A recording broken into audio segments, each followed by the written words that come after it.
할 것도 읽어야 할 것도 넘쳐나는 요즘, 우리가 흘려보는 콘텐츠의 한 페이지를 함께 들춰보는 시간, 38페이지 프로젝트 38의 손평. 조평입니다. 와, 안녕하세요. 네. 또 만났네요. 또 만났습니다. 2주 만에 다시 돌아왔고요. 지난주에 에피소드 1, 시즌2의 에피소드 1 호프 편이 업로드가 됐습니다. 그래서 되게 우리 유니콘님들이 여러와 같이 많이들 좋아해주고 계세요. 여러와 같이 환영을 해주시고 반갑다, 돌아와줘서 좋다 이런 댓글도 좀 달아주셨고요. 또 우리 유튜브에는 저기 박사라는 분이 나와 너무 다르게 호프를 나홍진의 작품 세계를 해석한다, 곡해하고 있다 이런 댓글을 또 달려가지고 그래요. 아니면 원래 사실은 다양한 이야기를 좀 같이 그런 댓글에서 이야기 나누는 것도 전 진짜 좋은 것 같아요. 좋은 것 같아요. 그래서 반가웠어요. 저 친절하게 댓글을 그러네. 종종 들어주시고 이런 의견을 네네. 함께 나눴으면 네. 좋겠다 이렇게 말씀드렸는데요. 어떤 댓글이든 좋다. 여러분 댓글 많이 맞아요. 달아주시고요. 저희 또 이제 열심히 만들어야겠다 이런 생각했습니다. 그래서 오늘은 시즌2의 두 번째 에피소드 페미니스트 필름 클래식 첫 번째. 첫 번째 시간을 준비를 했는데요.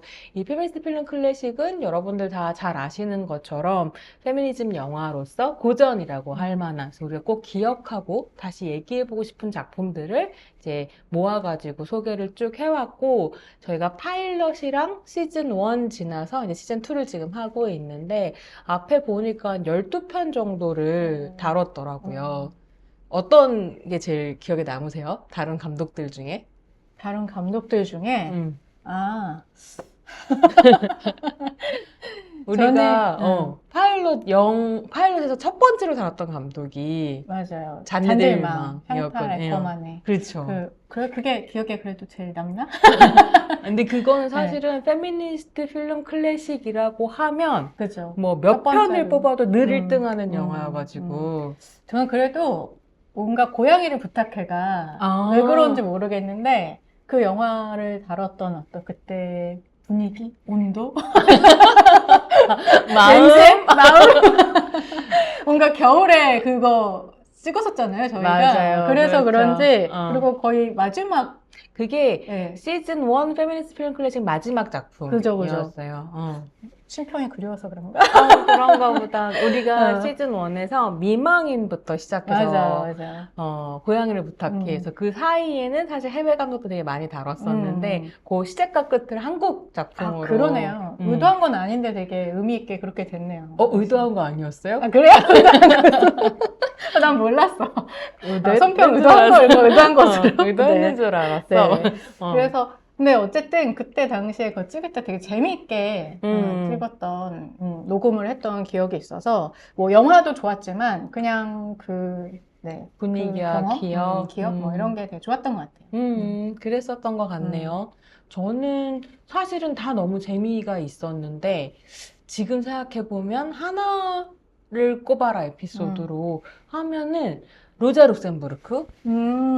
그거 너무 힘들게 녹화했거든요. 그래요? 왜냐면 로자 룩셈부르크도 공부해야 되고 영화도 다시 봐야 되고 독일 역사 잘 모르고 그래서 이제 익숙치 않으니까. 모든 에피소드가 소중하고 의미가 있는데 준비하는데 제일 힘들었었던 로자 하지만 제일 룩셈부르크. 열심히 열심히 했던 그 작품이 좀 기억에 남는다. 그것도 재밌었어요. 그리고 그래서 여러 작품들이 있고 12편이나 있으니까요. 여러분들 이제 혹시 시즌2로 처음 38페이지를 만나신 청취자들께서는 앞으로 돌아가셔서 시즌1 그리고 파일럿에서 다뤘었던 페미니스트 필름 클래식 작품들 좀 같이 보시고 또 영화도 찾아보시고 하면 재미있는 시간 되지 않을까 그런 생각이 들고, 저희가 특히나 페미니스트 필름 클래식은 영업하고 싶은 좋은 작품을 선별해서 가지고 오는 거라서 손평, 조평에게 기꺼이 영업당하고 싶다 하면 이제 그 리스트 함께 보시면 좋을 것 같아요. 그래서 시즌2는 또 조금 더 특별하게 꾸미기로 우리가 음. 계획을 그쵸. 짰잖아요. 하나에 좀 포커스를 조금 더 두기로 페미니스트, 클래식 외에 하나 퀴어라고 하는 그렇습니다. 네, 키워드를 하나 더 좀 넣어봐서 음. 올해 요 시즌에는 시작 얘기를 해보자. 뭐 이런 야심. 네. 그래서 우리가 막 이거 뭐라고 할까? 페미니스트 필름 클래식으로 그냥 갈까? 퀴어 페미니스트 필름 클래식으로 갈까? 뭐 이런 얘기 막 했었는데 그러다가 이제 우리가 했었던 얘기는 아니 페미니스트 필름 클래식에 당연히 퀴어 페미니즘 영화 들어가는 거고 퀴어 페미니즘 뭐 퀴어 페미니스트 다 포괄해서 가는 거니까 제목 그냥 페미니스트 필름 클래식으로 가자라고 하기는 했었어요. 근데 뭐 이런저런 생각을 했을 때 그래도 왜 이번에는 그럼 퀴어에 방점을 찍고 싶었는지 또 돌이켜보면 우리가 그런 생각을 했었으니까 지난번 시즌 1까지도 사실 예컨대 올란도라든지 그쵸. 완전히 퀴어 고전이라고 할 수 있는 작품도 소개를 이미 했었는데 이미 했었는데 왜 퀴어 페미니즘 클래식, 페미니스트 클래식으로 좀 포커스를 맞추기로 했는지 그거 좀 궁금해요. 왜입니까? 궁금하긴. 우리 같이 얘기했는데. 아니야, 나는 그냥, 시즌2 뭐 좀 새로운 거 해볼까? 하고 눈을 딱 봤는데, 조평이 눈을 반짝이더니, 퀴어 영화로 갈까? 그래서, 이런 눈빛을 그렇게- 보이면, 아니. 같이 가야 그렇게 된다. 반짝인지는 잘 모르겠고. 삐싱했다고, 그냥, 삐싱. 그냥 뭔가, 그래도 시즌2는 새로운, 뭔가, 오랜만에 또 저희가 돌아오는데, 네, 뭔가 새로운 걸 좀 그래도 하나 더 추가해봐야 되지 않나 하는 생각에, 뭐, 우리가 해온 게 뭐가 있나 생각해보면 또 사실 퀴어 영화들도 두 사람 다 굉장히 많이 이제 다뤄왔으니까 퀴어 영화를 하면 재밌겠다. 퀴어 페미니즘 영화를 하면 재밌겠다라는 게 그냥 아주 단순하게 첫 번째였고, 그렇게 하고 나니까 이 질문에 대한 답을 어떻게 보면 사후에 좀 생각을 해보니까 뭐 그랬던 것 같아요. 그러니까 사실 지금 얘기하신 올란도처럼 뭐 페미니즘 클래식이라고 페미니스트 클래식이라고 이야기하는 것과 어제 퀴어 페미니즘 영화라고 이야기하는 뭐 그런 영화들은 굉장히 사실은 저도 중첩될 수 있다라고 생각을 하는데 이제 그럼에도 불구하고 이제 퀴어 페미니즘 영화를 다뤘을 때 조금 더 강조를 할 수 있다거나 우리가 뭔가 그런 관점에서 볼 수 있는 건 확실히 정상성, 섹슈얼리티나 아니면 젠더와 관련된 정상성과 이 비정상성의 이런 구분을 흐트릴 수 있는 그런 어떤 미학이란 게 혹은 영화 장르라고 하는 것이 과연 무엇일까? 뭐 이런 것들을 조금 더 얘기해 볼 수 있지 않을까? 훨씬 더 변태적이고. 아주 마음에 들어. 아주 변태적이고. 도착적이고 변태적이고. 못되고 더러운 거. 어떻게 보면 또 때로는 그 주류 페미니즘 미학이나 주류 페미니즘 뭐 그런 식의 좀 이데올로기? 뭐 이런 것들에 또 도전장도 던지고 할 수 있는 그런 것들을 오히려 비판하기도 하는 전 또 그런 영화를 좀 해봐도 좋겠다. 그리고 저희가 거기까지 다룰 수 있을지는 아직 모르겠지만, 뭐, 이게 이제 여성성이라든가, 뭐, 여성 간의 동성애 문제뿐만이 아니라, 뭐, 젠더 문제, 트랜스젠더 문제, 아니면 남성성, 이런 문제들도 오히려 이제 퀴어 페미니즘 영화에서는 좀 더 폭넓게 다룰 수 있지 않을까 해서, 저희가 이제, 요런 걸, 포커스를 맞춰서 다루겠다. 그래서 위험하고 더러운 거, 나쁘고 문제적인 거, 일탈 이런 거, 이상한 거, 희화한 거 이런 것들이 이제 맨날 실패하는 거, 실패의 순간에 반짝이는 어떤 그죠. 아름다움이 있는 거, 그죠. 뭐 이런 것들에 대한 이야기를 이제 좀 나눠보려고 하고요. 그래서 올해도 뭐 한 7, 8편 정도 퀴어 영화들을 큐레이팅을 할 수 있을 것 같은데 지난번에도 한번 말씀드렸어요. 여러분들께서도 이 작품은 38페이지에서 얘기를 하는 걸 들어보고 싶다 하는 작품이 있으시면 뭐 댓글이라든지 DM이라든지 여러 가지 경로로 저희한테 연락을 주시면 좋을 것 같고요. 아주 흥미로운 작품들로 지금 라인업이 짜여져 있는데 하나하나 살금살금 공개를 좀 해가도록 하겠습니다. 오늘의 작품으로 그럼 넘어가 넘어갈까요? 볼까요? 오늘의 영화는 정말 첫 번째 작품을 너무너무 잘 꼽은 것 같아. 저도. 딱 이 영화가 둘 다 어떻게 보면 같이 생각난 영화 아니에요? 첫 번째 이거여야겠다고 생각했고 사실은 페미니스트 필름 클래식을 꼽으라고 하면 이 영화는 나 좀 어려울 것 같아요. 그런데 퀴어 페미니스트 블랙 클래식으로 뽑으라 그러면 당연히 이 맞아, 작품이었던 것 같고요. 오늘의 영화는 바로 여고괴담 두 번째 이야기입니다. 명작이죠. 다시 봐도 그렇더라. 아. 근데 화질이 되게 안 좋아. 옛날 화질로. 그래서 이거는 왜 그 4K 뭐 디지털 마스터링 이런 거 다시 안 하는지. 뭔가 복원이 안 되는 이유가 있지 않을까요? 사실 어. 이거를 영상자료원이라든가 아니면 뭐 배급사에서 안 할 리가 없는데, 사실 웨이브에도 제가 웨이브나 TV에도 있는 걸로 알고 있는데 어디를 가도 화질이 다 이렇더라고요. 아쉬워 진짜. 사실 생각해보면 팬덤도 꽤 두텁게 그쵸. 있고, 그리고 한국 영화를 그냥 뭐 한 100편쯤 뽑아라고 해도 많은 사람들이 언급할 만한 작품이고, 게다가 이번에 다시 보니까 화면들이 또 역시나 너무 예뻐요. 맞아. 그래서 이걸 다시 복원을 하면 디지털로. 저 그 뉴진스의 디토를 좋아하셨던 분들 아! 이거 꼭 봐야 된다. 기원이 어. 물론 이제 그 뮤직비디오 감독님은 디토의 뮤직비디오 감독님은 여고괴담 두 번째 이야기를 본 적이 없다 라고 라고 했지만 사실 그 음. 문화 속에서 저는 그 계보 속에서 자기도 모르게 스며든 이 여고 퀴어 여고의 어떤 문화 속에서 전 디토가 나왔다라고 분명히 생각하고 있기 아니, 때문에 본 적이 없다라는 말이 훨씬 더 징후적으로 다가온다. 그러니까. 이게 얼마나 대중문화에 스며들어 있는 이미지를 맞아요. 이 여고괴담 두 번째 이야기 그리고 여고괴담 시리즈가 만들었는가라고 하는 건 좀 그러네요. 그래서 그거 좋아하시는 분들 요거 꼭 보셔야 됩니다. 우리 그러면 여고괴담 두 번째 이야기 한 줄평 가볼까요? 근데 사실 너무 좀 재미없게 얘기해서 그런데 그냥 그 하이틴 여학교 동성애 영화의 클래식. 되게 클래식한 한 줄평이다. 근데 사실 제 어떤 사랑은 정말 너무너무 큰데 오히려 그 사랑을 담을 수 있는 어떤 화려한 그런 수사가 필요치 않아요, 이 영화에는. 그러니까 얼마나 사랑하냐면 심지어 조평이 이 영화로 책 한 권을 썼다. 그쵸. 제가 뭐 기획한 건 아니지만 어쨌든. 아니 네. 그래서 작년에 이거를 원고를 쓴다는 얘기를 써야 된다는 얘기를 이번 달에도 들었고 그 다음 달에도 들었고 그 다음 달에도 들었는데 아직도 쓰고 있냐? 아직도 쓰고 있다. 진짜 지난 1년 내내 되게 이거를 쓰지도 않지도 못하는 상태로 고생을 했었던 것 같아요. 하지만 책을 드디어 이제 써서 냈고 그 책 이야기를 들어봐야 되는데 그 책 이야기를 듣기 전에 제 한 줄 평을 얘기하자면 저는 그 시절 우리가 사랑했던 혹은 우리가 따돌렸던 소녀라는 생각을 좀 했어요. 사실 저도 여고를 나왔고 여고에는 늘 있죠. 책상에 그쵸. 선물이 쌓이는 그쵸.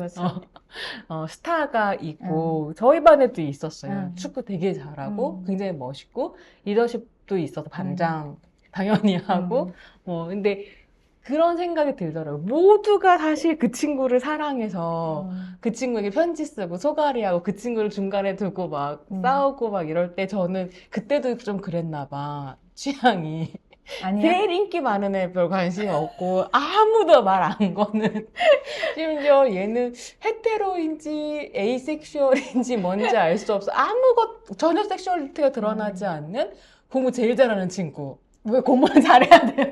그러니까 그 친구 공부 제일 잘하기 때문에 좋아했던 건 아니고 그 친구의 특성이었어. 그러니까 앉아서 3장 얘도 잘 안 하고 계속 수학 문제를 푸는 친구였어요. 모범생 좋아하는 스타일이군요. 근데 모범생이라고 하기에는 또 모범생이라고 하면 왜 솔선수범하고 뭐 이런 게 모범생이잖아요. 외골수 모범생. 아이들 교감이 아니라 뭐라 그러죠? 아이들에게 모범이 되어주고 그 친구는 그런 친구도 아니었던 것 같아. 근데 약간 너무 내가 좋아했었던 이 기억이. 근데 어쨌든 다시 돌아오자면, 그러니까 그런 식의 어떤 마음이라고 하는 것들이 그 시절, 여고 시절 우리에게는 다 있었다. 뭐 그러니까 그 마음을 품은 사람이 헤테로건 아니면 레즈비언이건 바이섹슈얼이건 어떤 퀴어건 간에 우리에게 다 그런 마음이 있었지 않은가. 수많은 스펙트럼, 감정의 소용돌이와 스펙트럼 안에서. 맨날 레즈비언 친구들이 농담처럼 커플이 둘이 손잡고 뽀뽀하고 막 이러면서 원래 여자애들끼리는 이러는 거야. 이런 농담이 가능한 어떤 식의 이제 여성들 간의 친밀함, 특히 하이틴의 친밀함이라는 게 좀 있는 것 같은데 그쵸. 또 한편으로는 그런 것들을 이질적이고 이상한 것으로 낙인 찍어서 이렇게 따돌리고 이러고 싶어 하는 마음도 그 공동체 안에 그쵸. 있었던 것 같다. 멋있는 사람은 퀴어한 감정의 대상이 되지만 실제 퀴어는 레즈레라면서 더럽다 그러고 뭐 이런 식의 일들이 약간 공존하면서 일어났었던 거 아닌가? 근데 이제 그런 감수성이 이 영화에도 굉장히 잘 담겨 있는 것 같다. 사실 이 영화가 공포 영화, 그러니까 장르로는 공포 영화이긴 하지만 사실 안 무서운 공포 영화로 되게 유명했고 어떻게 보면 훨씬 더 맞아. 다큐멘터리처럼 거의 약간 그 당대의 현실을 굉장히 잘 반영하고 있는 영화라는 생각이 들거든요. 네, 이 작품이 이제 1990년대 사회적인 당대 한국 현실을 정말 굉장히 잘 담아내고 있는 것 같아요. 그러니까 물론 이제 장르적으로는 공포 영화이긴 하지만 그때 개봉했을 때도 안 무서운 공포 영화로 되게 유명하고 사실 그것 때문에 흥행에도 그다지 이제 성공을 못한 부분이 없잖아 있는데 당대 그 90년대가 어떻게 보면은 이제 문민정부 들어서고 나서 그리고 그쵸 그 베를린 장벽 무너지고 모든 어떻게 보면 전지구적으로 이 시민사회 운동 혹은 진보적인 운동이라고 하는 것이 이제 변화하고 있을 때였는데 한국 사회도 그 당시에 시민사회 운동이 되게 문화운동 같은 것으로 이제 변하고 있었던 때였던 것 같아요. 그리고 정체성의 정치학이라고 하는 것이 흔히 말하는 그래서 뭐 예를 들어서 뭐 여성 페미니즘 운동이라든가 뭐 아니면은 퀴어 퀴어 운동, 예, 장애인권 장애인권 운동, 뭐 음. 이런 운동들이 어떻게 보면 시민사회 안에서 되게 조직화되고 그리고 대학교 같은 데에서도 이제 동아리들이 활발하게 만들어지던 이제 시기였었는데 오히려 그러다 보니까 이 뭐라 해야 될까요?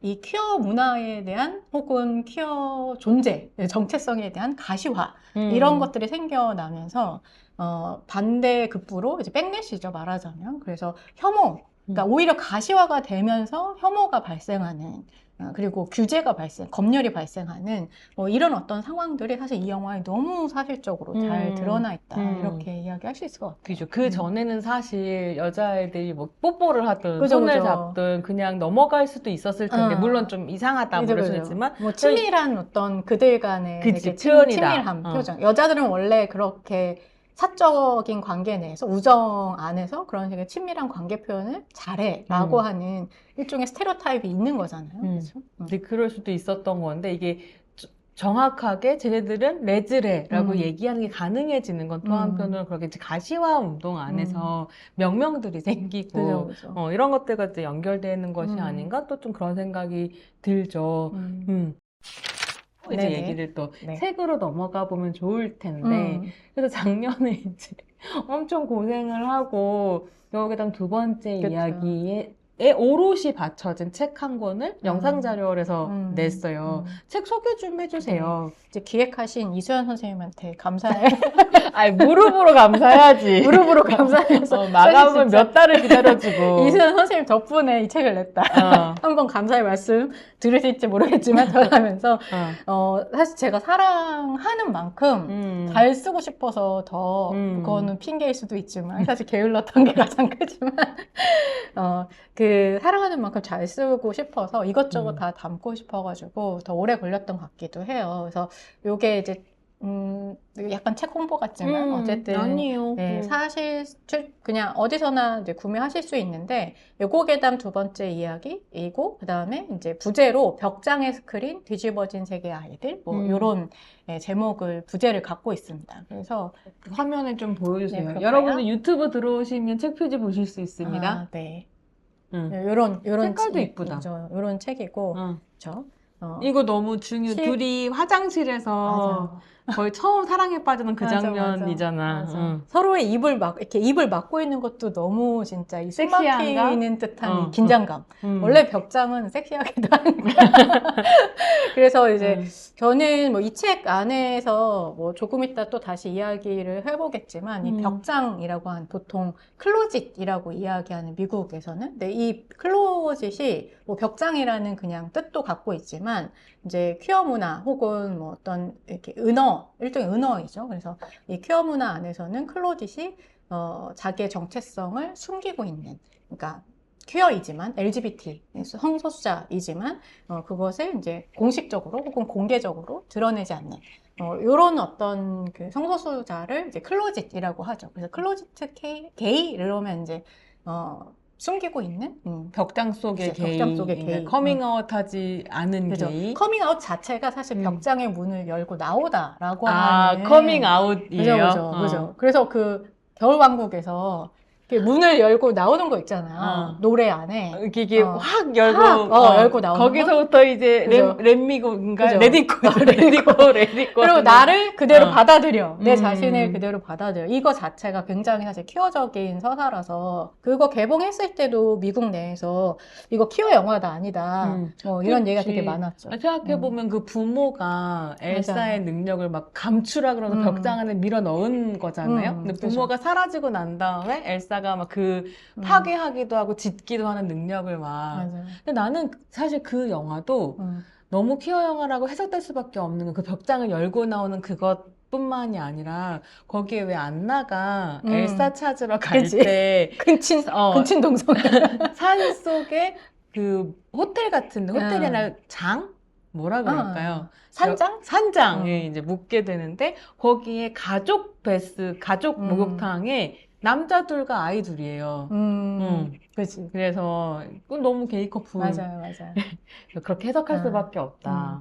그래서 이제 근데 벽장이라고 하는 게 저는 이제 그런 식의 모든 거를 왜 숨기고 그러면 사실 굉장히 속이는 것 같고, 다른 사람들에게는. 그리고 뭔가 비겁한 것 같고, 왜냐면 이제 워낙 커밍아웃이라고 하는 것이 어렵기 때문에 그게 되게 프라이드가 어떤 자부심, 이런 자존감, 뭐 이런 거랑 연결이 되기도 하고, 또 용기랑 연결이 되기도 한 서사가 있잖아요. 좀 진보적인 서사 안에서. 그래서 벽장에 숨어 있다가 나를 발견하고, 각성하면서, 사실 이제, 그 바깥으로 이렇게 나오게 되는 일종의 진보 서사, 성장 서사들이 굉장히 어떻게 보면 퀴어 문화 안에서도 많았고, 뭐 영화에서도 사실 그런 서사들이 많죠. 근데 이제 좀 제가 이 책에서는 그런 거를 좀 깨고 싶었던 것 같아요. 그런 이분법들. 그래서 벽장이라고 하는 프레임을 좀 다르게, 더 오히려 한 번 더 꼬아서 퀴어하게 다르게 좀 생각해보자라고 하는 것도 있었고, 사실 아까 얘기했던 것처럼 이제 10대 여성 동성애라고 하는 일종의 서브 장르가 있을 것처럼 사실 그게 어떻게 보면 굉장히 유구한 퀴어 영화 안에서 여성 동성애선 특히나 일종의 전통과도 같은 거, 여학교를 중심으로 한 이런 것들은 되게 전통과도 같은 것인데, 그게 어떤 면에서는 여성 동성애를 뭔가 성장하지 못한 것, 그리고 성인이 돼서까지는 갖고 가면 안 되는 어떤 것, 언제나 어렸을 때의 추억이라든가 기억이라든가 한때의 어떤 감정들, 그리고 이성의 관계로 제대로 진입하면 버려야 할 어떤 것으로 늘 이게 어떻게 보면 커버링 되기도 하는 그런 좀 지점이 있었던 것 같아요. 근데 저는 이제 이 책을 쓰면서 그래서 언제나 이제 약간 비판적으로 보는, 아무래도 퀴어 영화 비평 안에서는 한편을 비판적으로 보는 경향도 있는데, 이 책에서는 좀 그거를 오히려 더 뛰어넘어보자. 꼭 반드시 한때 뭐 어떤 추억이나 기억이 꼭 그렇게 미성숙하거나 아니면 뭔가 숨겨진 것, 잘못된 것만으로 이야기할 필요가 있을까? 뭐 그런 생각은 좀 있었던 것 같아요. 그래서 약간의 이전에 퀴어 영화 비평을 다시 한번 좀 뒤집는 그런 책을 쓰고 싶었던 것 같아요. 이거 초고 썼을 때 제가 읽어봤잖아요. 보여달라고 졸라가지고 코멘트 하겠다는 핑계로 사실 너무 궁금해서 원고를 내놔라 라고 해서 이제 초고 단계에서 읽었었는데 그때 그 부분이 정말 재밌었던 것 같아요. 그러니까 실제로 여고괴담 시리즈를 분석하는 기존의 비평에 되게 중요한 거, 저도 그래서 영향을 되게 많이 받았던 게 바로 딱 그 부분이었거든요. 여고괴담 시리즈가 여성들 간의 동성애를 학교 안에만 가둬둔다. 그래서 아주 대표적으로 중요한 퀴어 영화이면서 팬덤이 또 꽤 있었고, 시리즈 안에서도 인기가 있었던 작품 중에 하나가 목소리인데, 그쵸. 사편. 그 사편 목소리에서 이제 퀴어인 여고생이 유령이 돼서 이 학교를 벗어나려고 하는데 학교의 담장이 계속 움직이면서 얘가 학교를 못 벗어나게 가두거든요. 그 나간 목소리가 갑자기 안 들리게 되고 사라지고 그러니까 이런 식의 설정이라든지 5편으로 가게 되면 이제 퀴어인 레즈비언과 이성애자와 이런 학생들이 섞여 있는데 이성애자 학생만 담장 밖으로 나가서 연애를 할 수 있어요. 그런 거라든지. 근데 지금 여기다 두 번째 이야기를 봤을 때도 보니까 맞아요. 시은이는 밖에 있는 장면이 하나도 안 나와. 그런데 효진인가요? 효신이. 효신이는 바이섹슈얼인지 뭔지 정확하게 잘 모르겠지만 해석의 영역이겠지만 어쨌든 이성의 연애도 잠깐 하는 거잖아요. 그때만 학교 바깥에서 근데 이성의 보이고. 연애 하는 게 아니에요. 아, 이성의 연애가 아니에요? 그냥 담임하고, 맞춰주는 거야? 전혀 아니라고 계속해서 영화 안에서 강조하고 강조하나? 네, 심지어 감독들도 코멘터리에서 아니라고 했어요. 아, 연애는 아니다. 그래서 그거 조금 이따 다시 얘기해봐요. 네네네. 그래서 나는 이번에 볼 때는 저는 너무 바이섹슈얼 비가시성에 대한 분노가 있어서 연애일 수도 있잖아. 꼭 아니어야 돼. 아니 뭐 그렇게 해석할 수도 있죠. 아닐 수도 있다. 근데 어쨌든 이성의 관계로 상상되는 것만 담장 밖에 있나? 뭐 이런 것들 좀 보면서 그거를 비판하는 그래서 미성숙한 거로만 비판하는 흐름이 분명히 있었는데 조평은 이 책에서 완전히 그러니까 그 부분을 딛고 다르게 해석해낸다. 다른 의미 부여를 한다. 궁금하시면 책을 보시는 것으로. 네네. 오늘 뭐 잠깐 같이 이야기하고 책을 봐주시면 감사하죠. 그래서 저는 근데 그게 조평의 퀴어 비평의 재미있는 부분들인 것 같아요. 이거 아니면 저거로 딱 얘기하는 게 아니라 계속 틈새, 모호한 거 그런 것들에서 흔적으로서 의미를 부여하는 이런 것들. 뭔 소리야. 이런 거 좀 볼 수 있을 것 같다. 그래서 이제 오늘 이 영화에 대해서 조금 더 깊이 들어가 볼 텐데요. 들어가기 전에 줄거리 소개 잠깐 하겠습니다. 여고괴담 두 번째 이야기는 신체 검사가 있던 어느 날 여고생 미나가 등굣길에 수도가에서 빨간 표지의 노트를 주우면서 시작됩니다. 글씨와 그림으로 빽빽한 이 노트는 학교에서 커플로 소문난 효신과 시은이 함께 써온 교환일기입니다. 효신은 또래보다 조숙한 언행과 국어 선생님, 백조각 배우가 연기하는데요. 진짜 이런 캐릭터 귀신같이 연기하는데 진짜 보기만 해도 좀 싫던데. 왜 싫어요? 국어 선생님과의 수상한 소문 때문에 따돌림을 당하는 아이였고 미나 주변의 친구들도 효신을 좋게 보지는 않습니다. 미나는 양호실에서 일기를 읽다가 옆자리에 누워있는 효신과 그를 찾아온 시은의 대화를 우연히 엿듣게 되는데요. 만난 지 1년이 되는 공동생일을 맞은 두 사람은 한 달 전 다툼 이후에 침묵을 깨고 둘만의 장소인 학교 옥상에서 재회하게 됩니다. 일기장을 넘길수록 미나는 마치 주술에 걸린 듯 상상 속에서 효신과 시은의 애절하고 비밀스러운 관계 안으로 점점 빠져들고요. 약간 미나도 자기의 정체성을 깨닫는 어떤 사건이 아니었는가 이런 생각이 좀 들게 되죠. 두 사람의 사랑은 단순한 우정을 넘어선 깊은 감정이었지만 학교 내 소문과 또래들의 시선 그리고 효신과 국어 선생님을 둘러싼 스캔들까지 겹쳐지면서 둘 사이에는 긴장과 갈등이 쌓여있는 상태였죠. 오후가 되어 신체 검사로 어수선한 학교는 옥상에서 사건이 생기는데 효신이 투신하게 되고 그 죽음으로 발칵 뒤집힙니다. 이후 학교에는 기이한 사건들이 이어지고 학생들은 불안에 휩싸입니다. 효신에게 사로잡힌 미나는 계속 효신의 흔적을 따라가고 사랑하는 사람을 잃은 시은은 상실감과 죄책감 속에서 현실과 기억, 환상과 지금을 오가며 괴로워합니다. 그러면서 점점 영화의 클라이막스인 대혼란 씬으로 다가가게 되는데요. 효신은 과연 왜 죽음을 선택했을까요? 우리는 과연 그 이유를 알 수 있을까요? 미나와 시은은 또 어떤 관계가 될까요? 영화는 많은 질문들을 남긴 채 마무리됩니다. 네, 줄거리를 얘기하면서도 영화를 떠올려 보니 마음이 아련해지고 맞아요. 이런 게 있는데 사실 줄거리만으로는 충분히 설명할 수 없는 매력이 또 이제 화면에 스며들어 있기도 하죠. 사실 이 영화가 굉장히 복잡한 시간 순서도 그렇고 그러니까 사실 전체적으로 그냥 인과적인 어떤 시간만 보면 하루 동안에 일어나는 일이거든요. 학교에서. 그래서 이날은 어느 날이냐라고 하면 신체 검사가 있는 날이죠. 이 신체 검사가 있는 날이라는 게 진짜 중요한데, 왜냐면 이 신체 검사를 하는 장면들도 물론 중요하긴 하지만 당시에 지금도 그렇겠지만 이제 여자애들은 어떤 규범 속에 수치나 뭐 가슴이 작네, 뭐 뽕을 넣네, 애들이 뭐 키를 늘려달라, 뭐 이런 식의 이제 이야기를 하는데, 그것도 중요한데 이 신체 검사를 하는 날 죽었다는 것 때문에 효신이 임신을 했을 거다.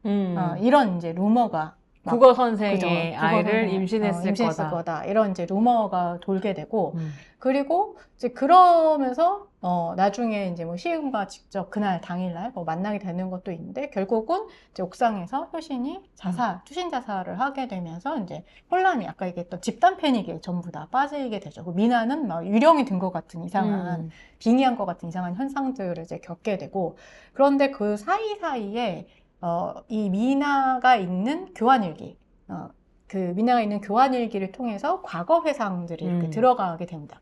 근데 이 과거 회상이 누구의 회상인지가 사실 되게 모호하죠. 그러니까 뭐 주관적인 플래시백도 아니고, 그 다음에 미나가 교환일기를 읽는 어떤 상상의 장면인지, 아니면 뭐 주관적인 플래시백인지, 혹은 유령의 그쵸, 기억인지, 유령의 기억인지, 아니면 그냥 관객들과의 뭔가 미나가 그려내는 어떤 장면들인지, 뭐 이런 것들이 굉장히 모호한 채로 과거 장면들이 이제 들어가는 상당히 정말 좀 실험적인 당시에는 그런 작품이었다고 이야기할 수 있을 것 같아요.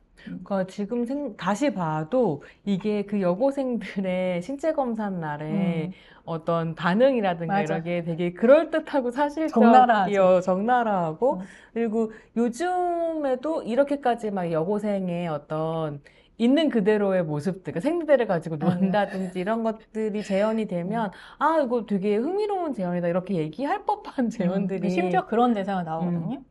이거를 제일 잘하는 게 누구냐면 공효진이에요.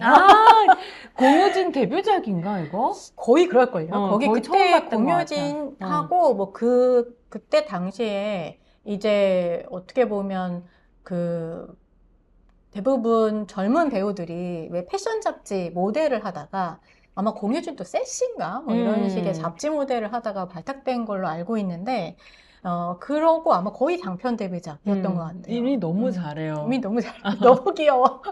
진짜. 그래서 지금 사실 보면 여자 감독이 만들었나? 라고 맞아. 해도 뭐 그럴 법한 어떤 재현들이 사실 이제 등장을 하게 되는데, 감독들도 되게 유명한 그쵸. 감독들의 데뷔작이에요. 그리고 남자 감독이다. 그쵸. 너무 놀랍죠. 도대체 어떻게 이 사람, 게다가 공동 감독이다. 그래서 어떻게 이 사람들이, 이 사람은 누구인지, 그리고 어떻게 이런 작업을 할 수 있었는지, 이런 것 좀 같이 봐야 될 것 같아요. 그 유명한 민규동, 김태용 감독. 민규동, 김태용.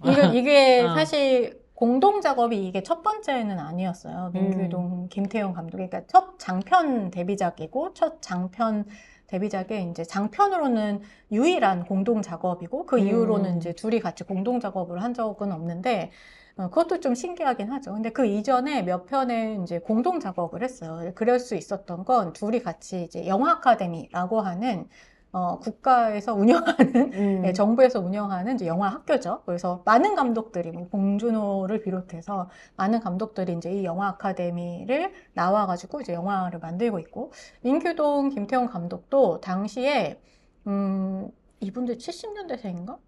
그렇겠죠. 아마 그럴 것 같아요. 70년대 초반 생들인 것 같은데, 어쨌든 그때 당시만 하더라도, 그러니까 영화 학교를 나와가지고 뭐 뭔가 이렇게 영화를 만들기보다는, 연출을 한다기보다는 사실 뭐 현장에 먼저 충무로에 먼저 들어간다거나, 아니면은 오히려 영화 학교 내에 어떤 동아리나, 뭐 아니면 문화학교 서울, 뭐 아니면 그쵸, 시네마테크 역할을 했던 이제 문화학교 서울, 아니면 한겨레 문화센터, 이런 데서 이제 영화 연출 수업 같은 것들이 있어서 거기에서 영화를 배우고 자기네들끼리 이제 공동 작업을 한 다음에 좀 더 이제 전문적으로 하겠다 그러면 뭐 영화 아카데미를 가는 이런 어떤 수순을 밟고 있었던 때였어요. 그래서 이 민규동 감독도 그 당시에 봉준호 감독이 만든, 그 다음에 누구죠? 장준환 감독이 만든 단편 지리멸렬과 그 다음에 이메이진 2000인가? 나 강준한 팬인데 왜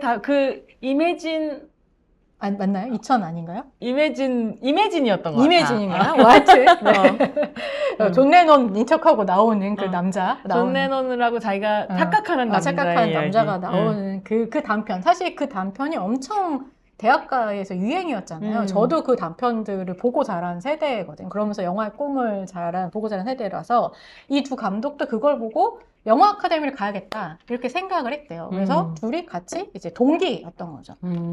그래서 이제 작업을 하게 되고, 근데 이제 그때 같이 했던 영화가 17이라고 하는 작업이었어요. 그래서 민규동 감독도 그렇고 김태형 감독도 자기네가 영화학교 들어가서 조금 아웃사이더였다고 이야기를 하더라고요. 그래서 그럴 수 있을 것 같아. 너무 그럴 것 같죠. 근데 그래서 이제 둘 다 왜냐면 말로는 자기네가 그렇게 시네필이 아니고 너무 두루두루 이렇게 그냥 여기저기에 관심이 있는 뭐 사회정치적인 거라든가 아니면 어떤 그 기술, 그 당시에 왜 아니겠어요. 뭐 새로 막 카메라도 나오고 막 인터넷 시대 열리고 막 이랬을 때니까 그래서 뭐 CG라든가 이런 것들, 새로운 기술들에 어떻게 보면 얼리 어답터로서 굉장히 다양하고 산만하게 관심을 갖던 사람들이라서 어떻게 보면 좀 아웃사이더로서 둘이 되게 잘 맞았다 이렇게 얘기를 하더라고요. 그래서 둘이 같이 이제 17이라고 하는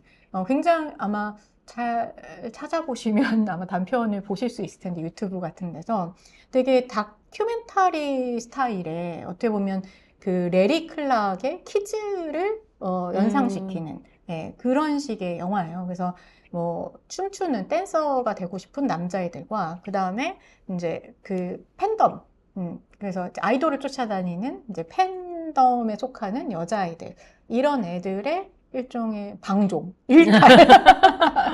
근데 그거를 90년대 그죠. 10대 청소년들의 일탈과 방종 그죠. 영화가 좋아했다. 장선우 감독의 나쁜 영화 뭐 이런 거 다 나왔을 때잖아요. 그래가지고 X세대 이 문제. 근데 이거를 문제적으로 다루지 않고 그냥 정말 건조하게 그리고 그걸 막 뭐 어떤 청춘의 방황 이런 걸로도 그리지 않아요. 정말 건조하게 그걸 되게 사실적으로 그려내고 그래서 이제 이 영화를 단편을 만들었는데 이 단편이 이제 영화제 같은 데서 상영이 되면서 그 여고괴담 1의 PD이자 여고괴담 2의 PD였던 오기민 프로듀서가 이제 나중에는 마술피디라고 하는 제작사를 차렸던 오기민 PD가 이 영화를 17을 보고 여고괴담 두 번째 이야기를 만들면 딱 적당할 것 같다. 해서 이제 김태용과 민규동 감독을 이제 섭외했다라고 하더라고요. 그래서 여고괴담 1편으로 큰 돈을 벌었지만 그죠? 쫄딱 망했지. 감독을 잘못 선택한 건가요? 명작을 남기면서 명작이죠. 그러나 흥행은 좀 저조했다. 흥행은 저조했지만 사실 명작을 만들었죠. 이게 저는 그렇게 구분하는데 귀신 영화랑 유령 영화가 다르다.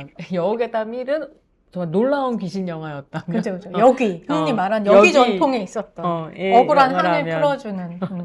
여고괴담 두 번째는 유령 이야기에 가깝다. 맞아요. 그게 차이가 뭘까요? 저는 귀신 이야기에는 원한에 사로잡힌 귀신들이 굉장히 액티브하게 명백하게 자기 주장이 있죠. 자기를 드러내면서 다른 사람들을 괴롭히고 저주하고 이래서 무서움을 주는 거라면 유령은 자기가 뭘 원하는지 잘 모르는 상태에서 공간에 정박되어서 그 안에 이제 부유하고 다니면서 이렇게 이제 우리에게 뭔가 생각하게 하고 사실 그 유령은 정말 그 주꾼이가 아닐 수도 있을 것 같아요. 죄책감이라든가 아니면 두려움이라든가 슬픔이라든가 뭐 이런 것들이 만들어낸 일종의 분위기?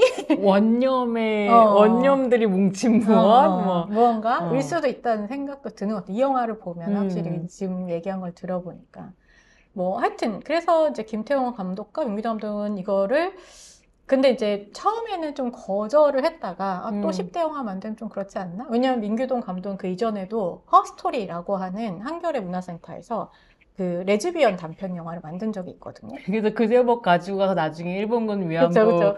영화 또 만드는 거예요? 만들었던 거죠. 허스토리? 허스토리의 허스토리 좋아하는구나.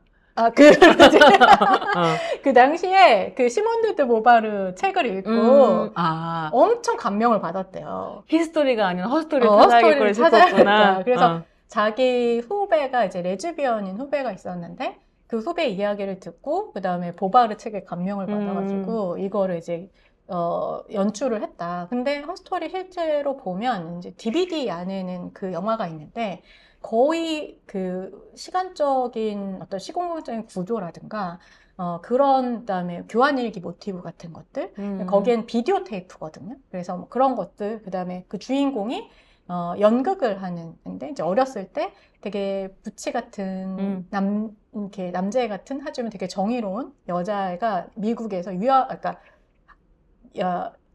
전학을 오게 돼요.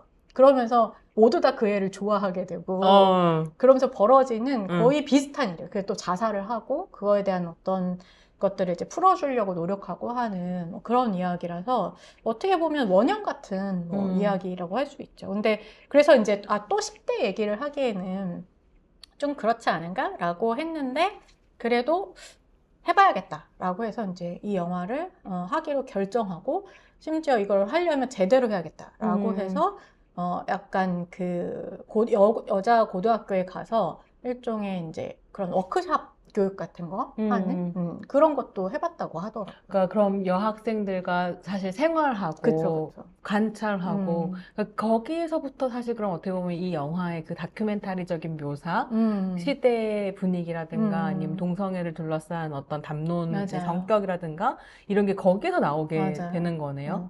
그리고 그때 당시에 한참 요 영화가 나오기 한 3, 4년 동안 엄청 그 집단 투신 특히 여고생들의 집단 투신이 엄청 많이 일어났을 때였어요. 세기말과 맞물려서 그런가? 아파트에서 뭔가 또 IMF도 있었고 그래서 여러 가지의 그리고 이제 학교의 분위기도 좀 바뀌는 그런 그 시기가 인터넷이 들어오던 시기지. IMF랑 맞물리고 그다음에 WWW의 시대가 열리기도 하고 열리기 바로 직전이기도 그런 했고. 전환의 시대에 또 한편으로는 정치 경제적으로는 신자유주의화가 이제 시작되는 때이기도 했고 그래서 집단 투신이 막 되게 여러 건이 벌어졌는데 그때 당시에 이제 신문 기사들이 저도 다 찾아봤었는데 뭐라고 이제 해석을 하냐면 성적 비관. 그리고 성적 비관 아니고 성적 비관이에요. 그 다음에 두 번째는 이제 IMF로 인한 이제 가정사의 어떤 가정 경제의 어려움 이런 것들을 거의 천편일률적으로 인과적으로 이제 써내려가는 거에 대한 사실 비판이 스스로들 있었다고 하더라고요. 이 두 감독이. 그래서 우리는 더 다양한 결의 이야기가 있을 수 있는데 그 사연이 다 지워진다고 생각했구나. 그냥 사실 허무해서 죽을 수도 있고 아니 내가 그냥 어떤 사람 기질적으로 우울할 수도 있고 뭐 여고생이라고 해서 사실 얼마든지 다른 뭐 그런 것들이 있을 수 있는데 이걸 너무 이제 일관되게 아주 큰 거대 서사로서 계속해서 이들을 프레임 안에 가두는 것 자체가 문제적이다라고 해서 근데 그 중에 이제 4명이서 동반 자살한 그 사건이 있었는데 거기에 그 중에 한 친구가 거기에 이제 남자친구하고 전에 좀 헤어졌는데 그 남자친구한테 나를 기억해줘 메멘토 모리라고 썼대요. 그래서 이제 이 영화의 영어 제목인 메멘토 모리를 가져와서 이제 모티브로 삼아서 이 영화를 만들었다라고 그게 하더라고요. 교환일기에도 나오죠. 맞아요. 죽음을 기억하라고 이제 효신이가 쓰나요? 그죠. 그렇게 이제 또 가게 되는구나. 그러니까 되게 정성 들여서 조사하고 리서치 해가지고 만든 영화의 내공이 사실 좀 깔려 있는 것 같다. 두 감독의 최고작. 데뷔작. 저에게는. 아니, 우리가 늘 얘기하다 보면 늘 모든 감독의 최고작은 데뷔작인 거. 봉준호도 플란더스에게 장준환도 지구를 지켜라. 이거 약간 시네필 밈 있는 거 알죠? 그래? 시네필들은 늘 데뷔작이 최고작이죠? 막 이런 식의 얘기를 한다며. 근데 모르겠어. 나는 사실 민규동, 김태훈 감독의 영화에서 정말 이 영화를 제일 좋아하긴 하는 것 같아요. 그러니까 다른 영화들도 좋지만. 두 사람의 시너지가 굉장히 맞아. 좋았다 싶기도 하고, 근데 저는 이제 그냥 모호하게 잘 모르는 채로 여고담 두 번째 이야기가 가지고 있는 어떤 장점들은 김태용 건가? 뭐 이런 생각을 왜냐면 저는 김태용의 가족의 탄생을 너무 좋아하는 근데 돌이켜보면 사실 민규동 감독의 필모그래피 안에서도 간신이라고 하는 아주 특이하고 희한한 작품을 하나 빼면 이런 문제의식들이 좀 이어진다는 걸 볼 수도 있구나 맞아. 이런 그리고 생각이 좀 들었어요. 사실 허스토리 단편을 보면 그 장르적인 복잡함 있잖아요. 프레임 안에 프레임, 뭐 아니면 시간을 막 과거와 뭐 현재와 막 이런 미래, 심지어 미래를 막 뒤섞는다든가 이런 것들은 민규동 거예요. 어떤 면에서는. 그래서 그리고 저는 그게 그 이후에도 다른 영화들에서도 나타난다고 생각을 하거든요. 그러니까 옴니버스 영화나 이런 것들 엄청 많이 만들고 협업하는 걸 되게 좋아하는 감독이구나. 저는 그런 생각도 들기도 하고 오히려 퀴어들을 가장 많이 등장시킨 다른 영화들 뭐 예를 들어서 맞아요. 내 생의 아름다운 뭐 일주일이라든가 뭐 아니면 서양 골동 과자점 앤티크라든가 이 영화 너무 싫어하는데 생각해보면 되게 중요한 퀴어 영화. 맞아. 유아인 어렸을 때 또 나오지 않아요? 그죠. 그리고 내 안의 모든 것 같은 경우에는 퀴어 영화는 아니지만 되게 퀴어적 감수성이 있는 전 영화라고 생각을 하거든요. 그래서 뭐 이런 부분들 뭐 보면 어떻게 보면 이 민규동의 어떤 퀴어나 아니면 페미니즘 주제라고 얘기할 만한 것들에 대한 꾸준한 그리고 여성 감독들 제작을 되게 많이 했어요. 그러니까 본인이 제작사를 갖고 있어서 형하고 하는 제작사를 갖고 있어서 여성 감독 영화들에 대한 제작을 굉장히 많이 했다. 김종욱 자키, 13살 수아, 결혼 전야, 브라더 이런 게 다 민규동. 아 되게 아니 파과도 나는 사실은 그쵸. 재밌었고 파과가 막 최고의 작품이라고 얘기하기는 어렵다고 하더라도 전 좋아요. 저도 괜찮았어요. 훨씬 더 주목받았어야 되는 작품이고 그쵸. 이혜영 배우도 너무 그렇고 근데 이상하게 얘기 안 됐다 이런 생각이 좀 들어요. 그래서 오히려 다큐멘터리적인 날카로움 있잖아요. 사실 사회 현실 되게 좀 건조하고 거리 두고 굉장히 어떻게 보면 평평하게 이 좋은 의미에서 되게 평평하게 찍는 어떤 거에 되게 하나의 강조점을 두지 않는 드라마틱하게 만들지 않는 그런 태도는 저는 김태용 감독의 게 아닌가.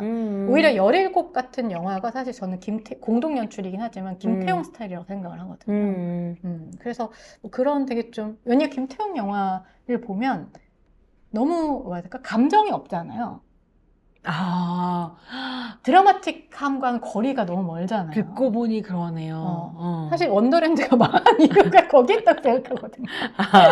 그러니까 물론 이제 영화의 어떤 장르적인 그런 것도 있지만 사실 누구에게도 감정을 주지 않아요.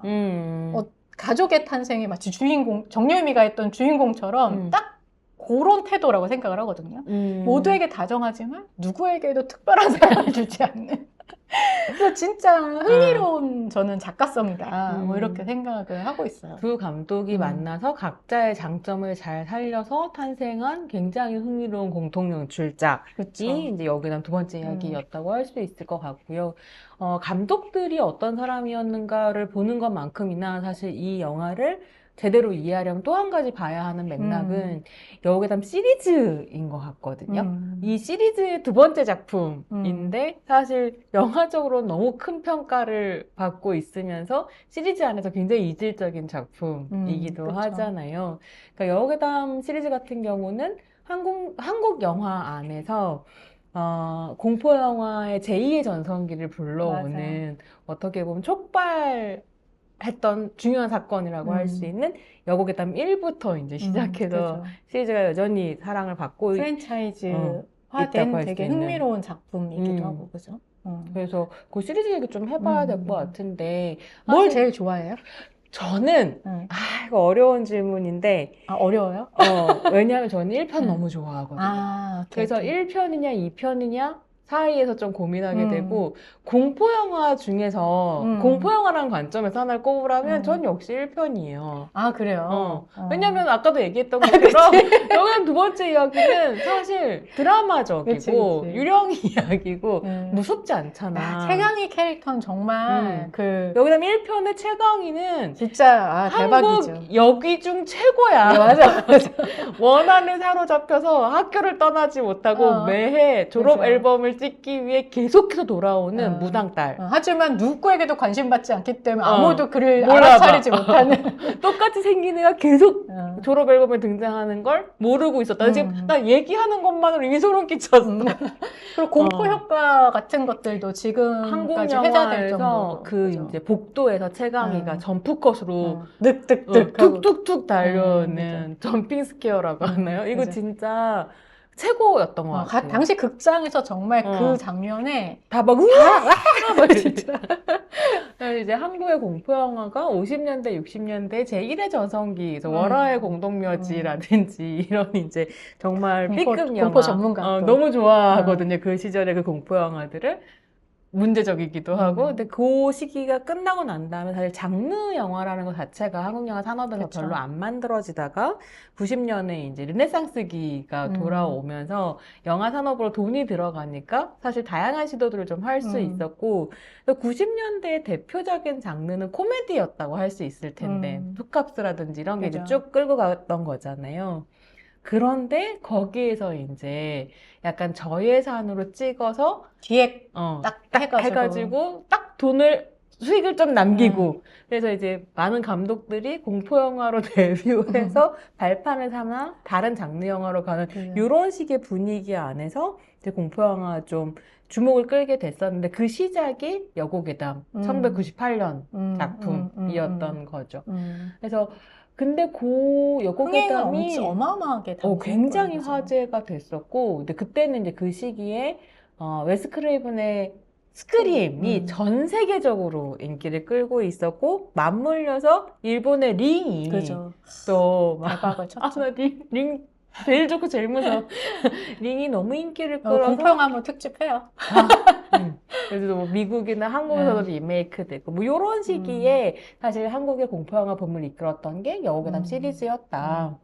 이게 어떻게 보면 일본과 그러니까 미국, 뭐 일본, 그다음에 한국, 뭐 이뿐만이 아니라 사실 저는 그 바로 또 직후에는 동남아 쪽에서, 그러니까 동아시아 쪽에서 정말 이 공포 영화 장르가 전 그런 부분도 있다고 생각하는데. 그런 민주화, 정치적 민주화라고 하는 것과 이제 맞물려서 그게 이루어지면서 직후에 원한이 당연히 숨겨져 있던 원한들이 다 이렇게 뛰쳐나온다. 네, 근데 그걸 아직까지는 뭔가 선명하게 이렇게 되게 사실주의 영화로 만들기에는 살짝 조금 어려운 그런 시기에 이런 영화들이 나오게 되는 것 아닌가? 뭐 그런, 그리고 사회가 이제 아무래도 20세기에서 21세기로 넘어가는 그런 급변하는 시기에 되게 공통되게 공포 영화들이 뭐 뭔가 역할을 하는 것 같아요. 귀신이라는 건, 괴물이라는 건 역시 억압된 것이 돌아오는 그런 거니까. 부분이 분명히 그래서 있죠. 사실 한국에서는 뭐 여고괴담이라든지 가위, 폰 이런 식의 이제 영화들, 장화홍련, 4인용 가족. 4인용 가족. 조용한 가족은 공포랑 코미디를 섞여 있고. 근데 그러니까 4인용 가족 흥행을 별로 못하기는 했지만 또 그런 중요한 작품들이 막 나왔고, 근데 한국 관객들은 한국 영화를 생각하면 공포가 되게 중요한 장르라는 걸 잘 모르세요. 왜냐면 마니아들이 좋아하는 장르잖아. 근데 21세기 초에 대만에 출장을 간 적이 있었는데 대만에서 한국 영화는 공포 영화더라고요. 그래서 공포 영화 큐레이션이 쭉 되어 있는 비디오 가게를 보고 아, 이렇단 말이야. 그래서 동아시아의 공포영화 장 안에서 한국 영화가 어떤 영향을 미쳤는가 이것도 좀 궁금하긴 했어요. 그리고 그 여고괴담 1편이 엄청 히트하면서 맞아요. 막 이제 쏟아져 나오거든요. 근데 그때 그런 생각을 했었던 것 같긴 해요. 그러니까 이게 하이틴 호러라고 할 수 있을 텐데 스크림을 예로 말씀을 드렸지만 서구의 하이틴 호러는 학교 밖에서 벌어지는 일들이거든요. 학교에 열심히 가지 않는 애들이. 왜냐면 학교만 보여주면 공간이 너무 재미없으니까. 그래서 뭐 막 섹스하고 뭐 하고 이러면 이제 슬래셔 무비가 보통 하이틴 호러인데 연쇄살인 무비 나타났고 네가 지난 여름에 한 일 알고 있다. 무서운 영화 뭐 이런 슬래싱해서 죽이는 거잖아요. 그런데 한국의 특징을 얘기하자면 이상하게 귀엽고 학교 안으로 들어가고 동아시아 전통인 것 같아요. 사실. 그래서 그런 생각은 했었죠. 그러니까 동아시아 전통이면서 동시에 왜 이렇게 학교인가? 왜냐면 특히 한국이나 아시아 지역에서는 그 학교라는 게 그 전 세대의 어떤 강압적이고 폭력적인 문화 같은 국가주의적이고. 그런 것들이 이제 교육되고 학습되고 학생들의 몸에 아까 신체 검사처럼 규율로 작동하고 그러니까 그런 것들을 이제 좀 비판적으로 보면서 억압된 공간으로서의 학교를 상상하는 이런 것 같다는 생각이 좀 들었었거든요. 그래서 이제 여고괴담이 굉장히 이제 그런 분위기 안에서 주목을 끌었었고. 그렇죠. 이게 그리고 또 PC통신 이게 열렸던 시기잖아요. 그것과 맞물려서 사실 흥행한 것도 있어요. 그래서 진짜 중요한, 왜냐하면 당시에 이 영화가 너무너무 이제 화제가 되면서 PC통신에서 요 여고괴담 1편을 주제로 한 그 당시에 그게 열려가지고 거기에서 이제 내가 학교에서 어떤 일을 겪었는지 고발이 막 올라오고 그게 이제 신문 기사에 나고 그래서 뭐 그때 이제 그 교사 약간 우파 그 정교조가 아니라 하여튼 그때 정교조 싸움이 있었을 때니까 투쟁이 있었을 때니까 어쨌든 이제 그런 여러 가지의 그 붐업 그러니까 온라인 입소문을 통한 어떤 붐업을 사실 이거가 마케팅으로 어떻게 보면 가져간 우연적이긴 했지만 막 그렇게 의도한 건 아니었는데 자발적으로 자생적으로 만들어진 굉장히 사실 산업적으로 좀 중요한 마케팅적으로 되게 중요한 뭐 그런 영화였던 것 같아요. 그러니까 여고를 배경으로 귀신 이야기를 한다고 하니 거기에 우리도 너무 익숙한 별명들이잖아요. 미친 개는 어떤 선생이었고 그쵸. 뭐 이런 그래서 막 진짜 지금 봐도 소름 끼치는 학교 폭력, 성폭력 이런 이제 묘사들이 등장하게 되고 어떻게 힘 없는 집의 아이가 이제 선생들에게도 무시당하고 아이들에게도 소외당하고 이러는가에 대한 이야기를 맞아요. 이제 같이 연결하는. 그리고 이게 1편이 성공했기 때문에 그러니까 1편부터 이걸 프랜차이즈로 기획할 의도는 없었는데 뭐 계획은 없었는데 1편이 성공하면서 이거 되겠네. 왜냐하면 지금 이미연 당시에 교사 역할을 했던 이미연은 또 하이틴 스타였잖아요. 그런 그래 하늘을 보자. 행복은 성적순이 아니잖아요. 뭐 이런 유명한 영화에서 장면에 정말 90년대 하이틴 스타. 그죠. 그 성적 비관하면서 90년대 하이틴 스타. 90년대 예, 초반에 그래서 뭐 자살하고 하는 정말 그래서 이미연이 교사로 나온 것도 굉장히 사실 흥미로운 캐스팅이죠. 왜냐하면 이 영화의 제작사인 시네 이천의 이춘현 감독이 행복은 성적순이 아니잖아요에 대작을 했거든요. 그래서 이제 이미연 나오고 나머지는 다 신인 배우였단 말이에요. 그리고 이춘현 제작자, 감독은 박기영. 그렇죠. 그래서 박기영 감독이 어쨌든 신인이었고 하다 보니까 이게 먹히는구나 라고 해서 이걸 이제 프랜차이즈로 가서 다음 시리즈들도 계속해서 신인 감독과 그 다음에 신인 배우들 여성 배우들을 하이틴 이제 10대를 연기할 수 있는 여성 배우들을 뽑는 어떻게 보면 플랫폼이 되었다는 게 정말 한국 영화사에서 사실은 거의 유일한 그리고 이렇게까지 중간에 흥행이 안 되기도 했었는데 계속해서 끌고 간 시즌 6편까지 나오죠. 6편까지 나왔죠. 그래서 5편은 10주년 기념 작품으로 나오기도 하고 그래서 쭉 계속 만들어졌다는데 이제 1편이 그렇게 흥행을 하고 나서 2편이 그러니까 이제 학교 안에서의 어떤 억압이나 뭐 교사의 폭력 이런 걸 다뤘다고 하면 2편에서 그런 퀴어 섹슈얼리티를 탐색을 하면서 사실 이후에 3편은 또 조금 달랐던 것 같긴 한데 4, 5, 6편까지는 이제 2편을 좀 따라가는 경향이 있죠. 퀴어 영화, 퀴어 섹슈얼리티를 그리는 이런 작품으로 이제 가게 됐었던 것 같아요. 그냥 저는 이제 좀 재미상 여러분들이 아마 지금 활동하는 배우들 중에 많은 배우가 이 시리즈를 통해서 데뷔했다. 누가 있냐면 1편에는 이제 뭐 이미연은 워낙 원래 스타였고 최강희 그 다음에 김규리, 박진희 배우. 이 김규리는 그죠? 2편에 김규리 2편에 미나를 연기한 지금 이름이 김규리인 배우하고는 다른 배우. 그죠. 그때 이제 이 김규리 배우는 김민선이라는 이름으로 활동하고 있었고 근데 1편 김규리도 진짜 맞아요. 센세이션이었어요. 그때 당시에 엄청 화제가 됐었고 그다음에 박진희 배우도 이때 나왔었고 그다음에 2편이 이영진, 박예진, 김민선, 지금 김규리로 개명한 김민선, 그다음에 공효진 배우. 그다음에 3편이 송지효, 박한별, 조안. 야, 이제 기라성이다, 진짜. 4편이 김옥빈, 김옥빈, 서지혜, 차혜련. 차혜련. 5편이 오연서, 손은서. 음. 6편이 이제 그 이전에도 나왔었던 4편에도 김서영 그죠. 나왔었죠. 김서영 배우, 그다음에 김현수, 체리, 김형석. 김형석아? 비비. 너무 좋아. 나 지금 너무너무 좋아요. 이렇게 그죠. 섹시할 수가 없어.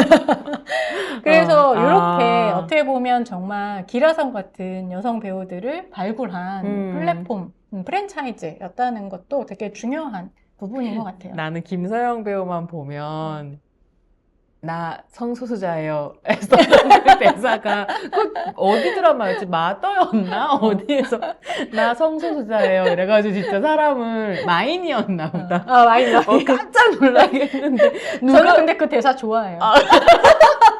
아니 들어보니까 어. 내 친구 중에도 이제 그렇게 하는 사람 있대요? 레즈비언 커플인데 서로 이제 탐색하다가 네. 뭔지 모르고 어. 얘 뭘까 탐색하는데 나 성소수자예요 이랬다고 내가 그 얘기를 진짜 입 밖으로 내는 현실 인간이 있다고. 근데 생각해보면 어쨌든 김서영 배우는 그 퀴어 팬덤이 있고 맞아요. 약간 퀴어한 배우로 사람들이 되게 좋아했었잖아요. 음. 그러면서 마인에 그렇게 캐스팅된 거라고 난 생각하기도 하는데 그 어떤 원형 같은 게 4편 목소리. 맞아요. 그래서 저 4편 진짜 좋아해요. 레즈비언 선생님이잖아요. 이 작품 좋아요. 그리고 이 중에 여성 감독들도 꽤 있어서 사실 이제 그런 것도 되게 좋은 되게 포인트 중에 하나이고 사실 비비 뮤직비디오 중에 바이섹슈얼 뮤직비디오가 있거든요.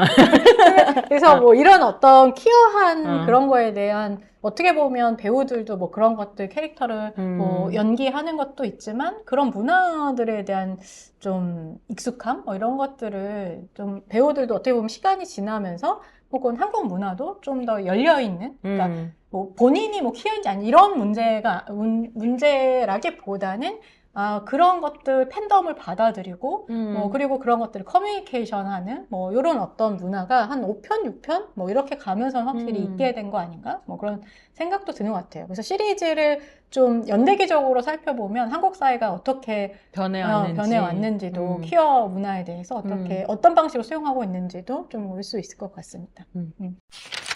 여기다 시리즈까지 얘기를 했으니까 이제 영화 속으로 쑥 들어가 봐야 될 것 같은데 사실 이제 주인공은 3명인 거잖아요. 그렇죠. 미나랑 시은이랑 효신이. 근데 거기에 또 하나의 주인공을 덧붙이라고 한다면 저는 교환일기라고 생각합니다. 교환일기 얘기해야 될 것 같아요. 그래서 왜냐하면 영화 시작 자체가 이제 미나가 그 신체 검사 날 늦게 지각을 하죠. 그러니까 이게 되게 흥미로운 지점인데 아까 그 학교 담장을 못 넘는다고 이야기를 했었잖아요. 근데 저는 이제 이 영화에서 정말 유일하게 학교를 계속 넘나드는 사람이 있는데 이게 누구냐? 계속 경계를 넘나드는 거죠. 말하자면 뭐 예를 들어서 시은과 효신의 퀴어한 관계와 그 다음에 미나가 사실 같이 노는 애들은 그 공효진 무리가 있어요. 그래서 이제 반에서 맨날 지들끼리 몰려다니면서 낄낄대면서 막 다니는 뭐 매점도 같이 가고 뭐 이런 애들이 있는데 걔네들인데 어떻게 보면 얘네들은 이 레즈비언 혐오 있죠. 직접적으로 표출하는 애들이죠. 그래서 미나의 되게 제일 친한 친구가 그죠. 효신이한테 무슨 냄새야? 레즈 냄새야? 뭐 이런 얘기 하는 거잖아요. 저 새끼 막 그때 효신이 뭐라고 하는 줄 알아요? 맞아. 생선 냄새라고 얘기하죠. 나빠. 그 엄마가 그죠. 생선집을 하시는 그죠. 애요. 그래서 사실은 그 친구가 엄청 원한을 품고 맞아. 있죠. 효신이한테. 하여튼 그래서 이 미나는 요 그룹에도 속하고 요 퀴어한 관계에도 몰입하는 경계를 넘나드는 아이거든요. 근데 이 미나가 첫 등장할 때 어떻게 등장하냐면 담을 넘어서 등장해요. 맞네. 그래서 지각을 해가지고 이렇게 가방을 던져서 넘긴 다음에 거기 개구멍이 있거든요. 그래가지고 그 개구멍으로 몰래 들어오는. 그래서 어떻게 보면 미나는 안에 있는 이 사람도 아니고 밖에 있는 사람도 아닌 사실 그래서 관객이 가장 쉽게 동일시할 수 있고 관객을 이 영화 안에서 어떻게 퀴어한 관계에 들어갈 수 있도록 뭐 동일시를 하든 아니면은 뭐 어떤 퀴어한 뭐 정체성에 대한 일종의 혹은 퀴어한 존재들에 대한 이렇게 친구 뭐 이런 걸로 친밀한 혹은 지지하는 어떤 이런 사람으로서 존재하든 이 미나라고 하는 캐릭터가 그런 것들을 안내하는 일종의 역할을 한다라고 얘기할 수 있고, 이나가 그러면 어떻게 그 관계 속으로 들어가냐라고 했을 때 그 문이 포탈 같은 거가 바로 교환일기라고 할 수 있죠. 그래서 그 넘어가지고 딱 바로 그 다음에 수도가. 옛날에는 여러분들 수도가가 뭔지 모를 수도 있는데. 아니야, 요즘 학교에 그래? 있더라고. 그래요? 있어요. 그럼요, 수도관 다 있지. 야외 수도가. 그래서 막 운동하고 와서 맞아요. 세수하고 거기에서 되게 하이틴 로맨스나 이런 데서 많은 일들이 벌어지죠. 그죠. 물과 신체와 그렇죠. 그래서 이제 그 수도가에서 세수를 하다 손을 하다가 그 교환일기, 빨간색 교환일기를 줍고 그거를 이제 보게 되면서 그 관계 안으로 빠져드는. 근데 그 점은 좀 재미있었어. 처음에 이제 수도가에서 빨간 교환일기를 보고 뭐야 하고 놓고 프레임 밖으로 나가는데 그죠. 다시 뛰어 들어오면서 이게 딱 집어가지고 가거든요. 맞아. 그리고 그 일기를 딱 처음 읽었는데 그 순간 그 둘의 키스씬. 맞아요. 짜릿한 키스씬에 대한 묘사와 무슨 맛이 난다고 했죠? 피 맛이 난다 그랬어요. 효신이가 하여튼 평범한 애는 아니에요. 효신이가 변태예요라고 말하겠죠. 아니, 효신이가 되게 집착녀야. 그래가지고 엄청 어떻게 보면 자기가 처음 학교 안에서도 따돌림 받고 이해받지 못하는, 왜냐면 이게 단순히 퀴어라서만이 아니라 성소수자라서만이 아니라 자기가 갖고 있는 어떤 개성, 독특함, 나는 집단 속에 묻히기 싫고 나는 나만의 그런 유별난, 어떻게 보면 유별나다고 사람들이 이야기하는 그런 생각을 난 얘기하고 싶어. 허무주의, 뭐 이런 그 되게 이상의 시와 같은 것들을 얘가 학교 안에서 시를 막 발표하잖아요. 나는 있다, 없다, 뭐 이런. 뭐 그런 식의, 뭐 한 아이가 있다, 뭐 두 번째 아이가 있느니, 뭐 없느니, 뭐 이런 식의 시들을 막 읽기 때문에 애들이 싫어하는 건 사실은 그 유별남이거든. 근데 나는 이번에 다시 보면서 옛날에 볼 때는 이제 그런 효신이 이상한 면에 크게 주목하지 않았었던 것 같아요. 그런데 이번에 다시 보면서는 그래 고등학교 때 저런 애가 있었다 이런 생각이 들더라고요. 맞아요. 나는 그런 애는 아니었거든요. 나는 그냥 그 집단에 나중에 뭐 패닉에 빠지는 무슨 일이 벌어지고 있는지 모르는 그런 애들 중에 하나였다고 한다면 실제로 반에 국어 선생님과 시를 주고받으면서 교감하고 이런 친구가 있었다. 굉장히 성숙하고 어떻게 보면 나는 유치한 너네들하고는 같이 다니지 않을 거야 라고 하는 그런 사람 아니었어요, 조평? 저는 아니었어요. 조평 어떤 사람이었어요? 나는 그냥 조용히 뒤에서 만화책 읽고 있던 그다음에 소설책 읽고 있던 이 책에 가려놓고 네, 그런 거 하던 그냥 애였고, 저도 생각해보면 저 같은 반에 사회 선생님하고 걔는 그 친구는 이제 전교조 활동도 하는 친구라서 그 사회 선생님하고 실제로 사귄다는 소문이 있었어요. 그냥 그 사회 선생님 되게 진보적인 선생님이었거든요. 진보적인 선생님 그러면 안 돼. 나 진짜 나는 정말 모든 상황이 가능하다고 생각하지만 학교 안에서 교사나 교수는 진짜 안 돼. 나쁜 짓이야. 아니 근데 그런 관계가 아니었을 거라고 저는 생각하는데 이 친구가 이제 그만 나는 깍깍거리면서 뛰어다니는 애였다니까. 특별한 그런 어떻게 보면은 관점이나 날카로운 그런 지점들, 어떻게 보면 되게 성숙한 그런 느낌을 갖고 있었기 때문에 사실 애들이 또 그 남자 선생님 되게 좋아해서 정말 동일하게 다 질투를 했었던 거죠. 그래서 별의별 소문 정말 다 났었어요, 저도. 사실 이 작품을 봐도 그 국어 선생님, 백종학이 연기한 국어 선생님이 너무 이제 아이들한테, 다른 학생들한테 인기가 많아서 그죠. 그 질투가 쌓여 있는 거기도 하고, 또 공효진이 연기한 캐릭터가 그런 캐릭터죠. 국어 선생님한테 계속 어필하고 나 좀 봐달라 그러고, 심지어 선생님, 화장실에서 소변하는 것도 몰래 카메라를 훔쳐보기도 하고, 그리고 막 효신이랑 그런 관계 아니라는 거를 밝히라고 그죠. 하다가 또 이 미친 국어 선생이 뭐 이렇게 뺨을 때리고 이런 식의 이제 에피소드가 맞아요. 나오기도 하죠. 너무 좀 흥미로운 지점이긴 한데, 사실 영화를 볼 땐 저는 그렇게 생각하진 않았는데, 감독들 코멘타리에서는 그 국어 선생도 일종의 그 기존의 어떤 규범적인 남성성에 실패한 아웃사이더로 그렸다고 하더라고요. 그런데 너무 내가 보기에는 기존의 남성성을, 그치. 그러니까 홍상수 영화에 나오는 백종학 홍상수 영화에도 나왔으니까. 자기 연민에 사로잡혀 있고 그래서 나의 이 외로움과 쓸쓸함을 해소할 수 있는 대상이라면 사실은 윤리적인 판단 없이 맞아요. 붙들고. 근데 당시에는 그런 묘사들이 가능했던 것 같기도 해요. 그러니까 뭔가 지금, 그러니까 그게 적절하다는 게 아니라 그런 것에 대한 어떤 규범, 우리의 어떤 공유된 규율, 뭐 좀 도덕적이고 정치적인 어떤 기준들 이런 것들이 안 세워졌을 때였던 것 같아요. 그러니까 공효진 캐릭터가 그런 식의 몰래 카메라잖아, 불법 카메라잖아요. 성적인. 선생님이 화장실 장면을 찍는 것. 근데 그런 게 아마 요즘이라면 저는 안 나왔을 것 같아요. 그렇죠. 그럴 수는 있을 것 같아. 그리고 사실 공효진이 아침에 와가지고 막 무슨 애들한테 다큐멘터리 막 이렇게 찍듯이 이렇게 카메라 들이대는 들이대면서 장면인데 거기서 너 애들 어떤 자는 애들한테 어제 밤일 나갔냐고 막 이런 이야기를 하거든요. 그러니까 그런 것들이 상당히 좀 적나라하게 그 당시를 잘 묘사하고 있다. 그때와 지금이 어떤 식의 다른 정도의 윤리적인 감각을 가지고 있고, 특히 영화에 재현될 맞아요. 때, 그런 또 것들을 비교해보는 것도 재미있는 부분이 있죠.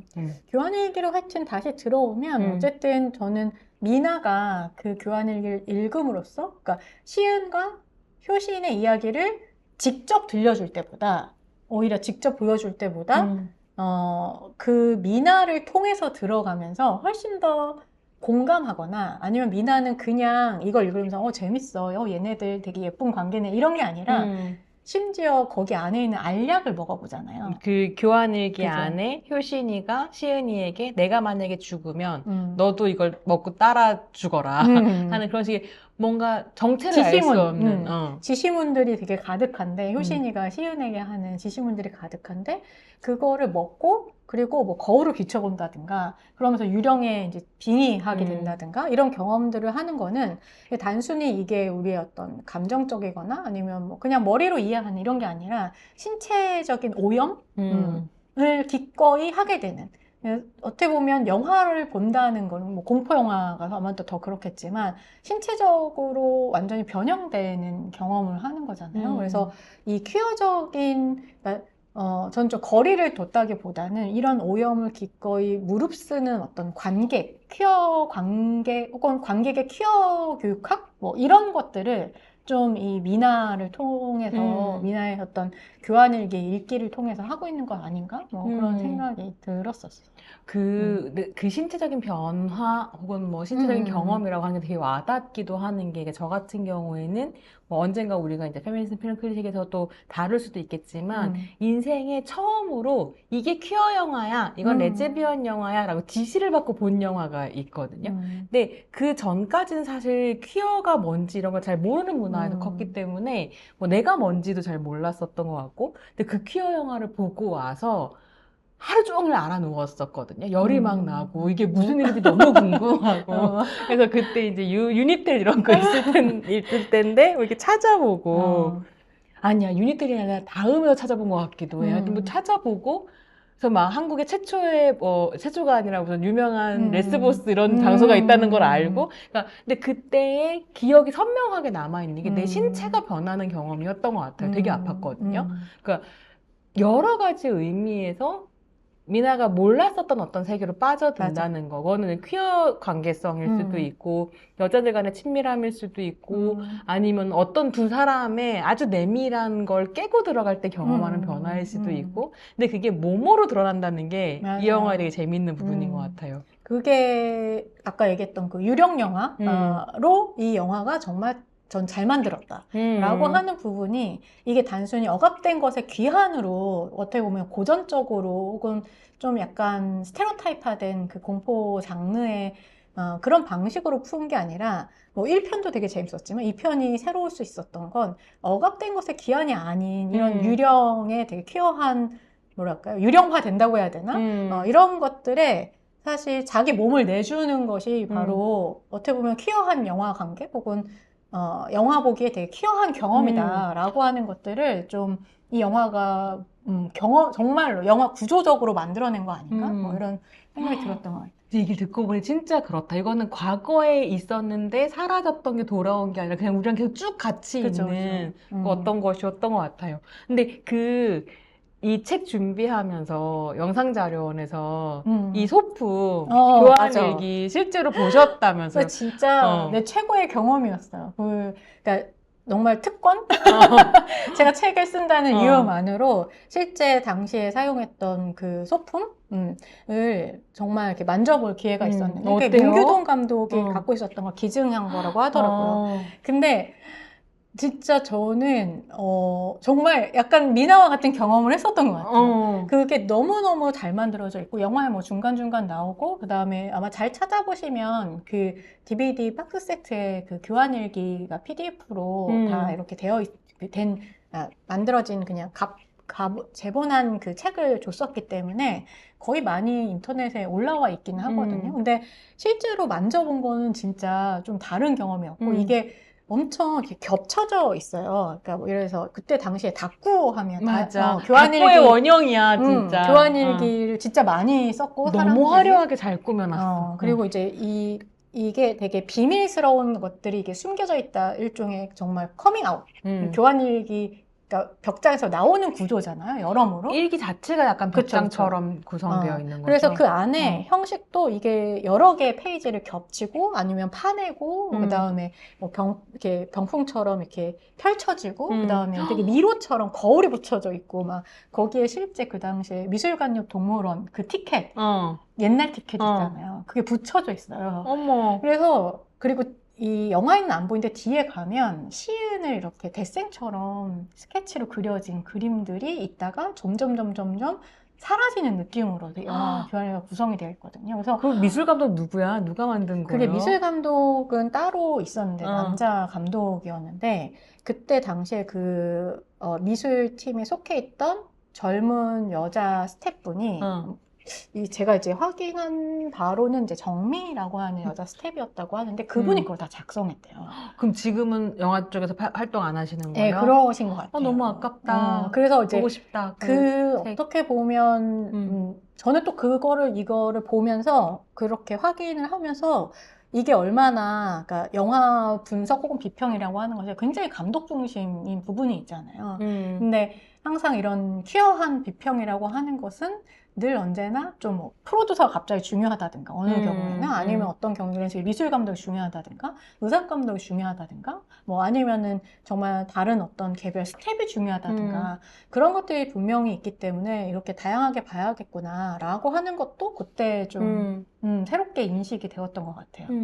저희 작품은 사실 그러니까 다 되게 영화로 되게 중요하죠. 미술 되게 중요했던 것 같고 특히 로케이션이 여고니까 맞아. 여고 게다가 주인공은 또 여고잖아. 그 유명한 로케이션이 너무 인상적이고 맞아. 저는 그래서 이 영화를 전반적으로 이제 재밌게 봤지만 되게 좋아하는 장면 중에 하나가 이 시은이가 난청이잖아요. 잘 안 들리는 문제가 있고 근데 이제 그게 이렇게 알려지게 되면 뭐 운동을 못 하게 되거나 뭐 이런 상황인 것 같아요. 그래서 이제 청력 테스트를 할 때 이명을 안 해서 계속 이명을 줬죠. 그것도 선생님한테 맞아서 그렇게 된 거 아니에요? 그게 여기 영화에는 분명하게 안 나오는데 맞아서 된 건지 아닌지 확실히 모르는데 시은이가 겪고 있는 문제 중에 하나는 그 자기 육상부잖아요. 육상부 비리가 있어요. 그래서 육상부의 그 코치가 굉장히 비리가 있는데 이 코치를 이 육상부 팀원들이 고발하자라고 결심을 해. 그래서 그 고발 이제 편지를 써가지고 몰래 교장실인가 교감실에 넣으려고 했는데 이거를 이제 시은이가 맡게 된 거야.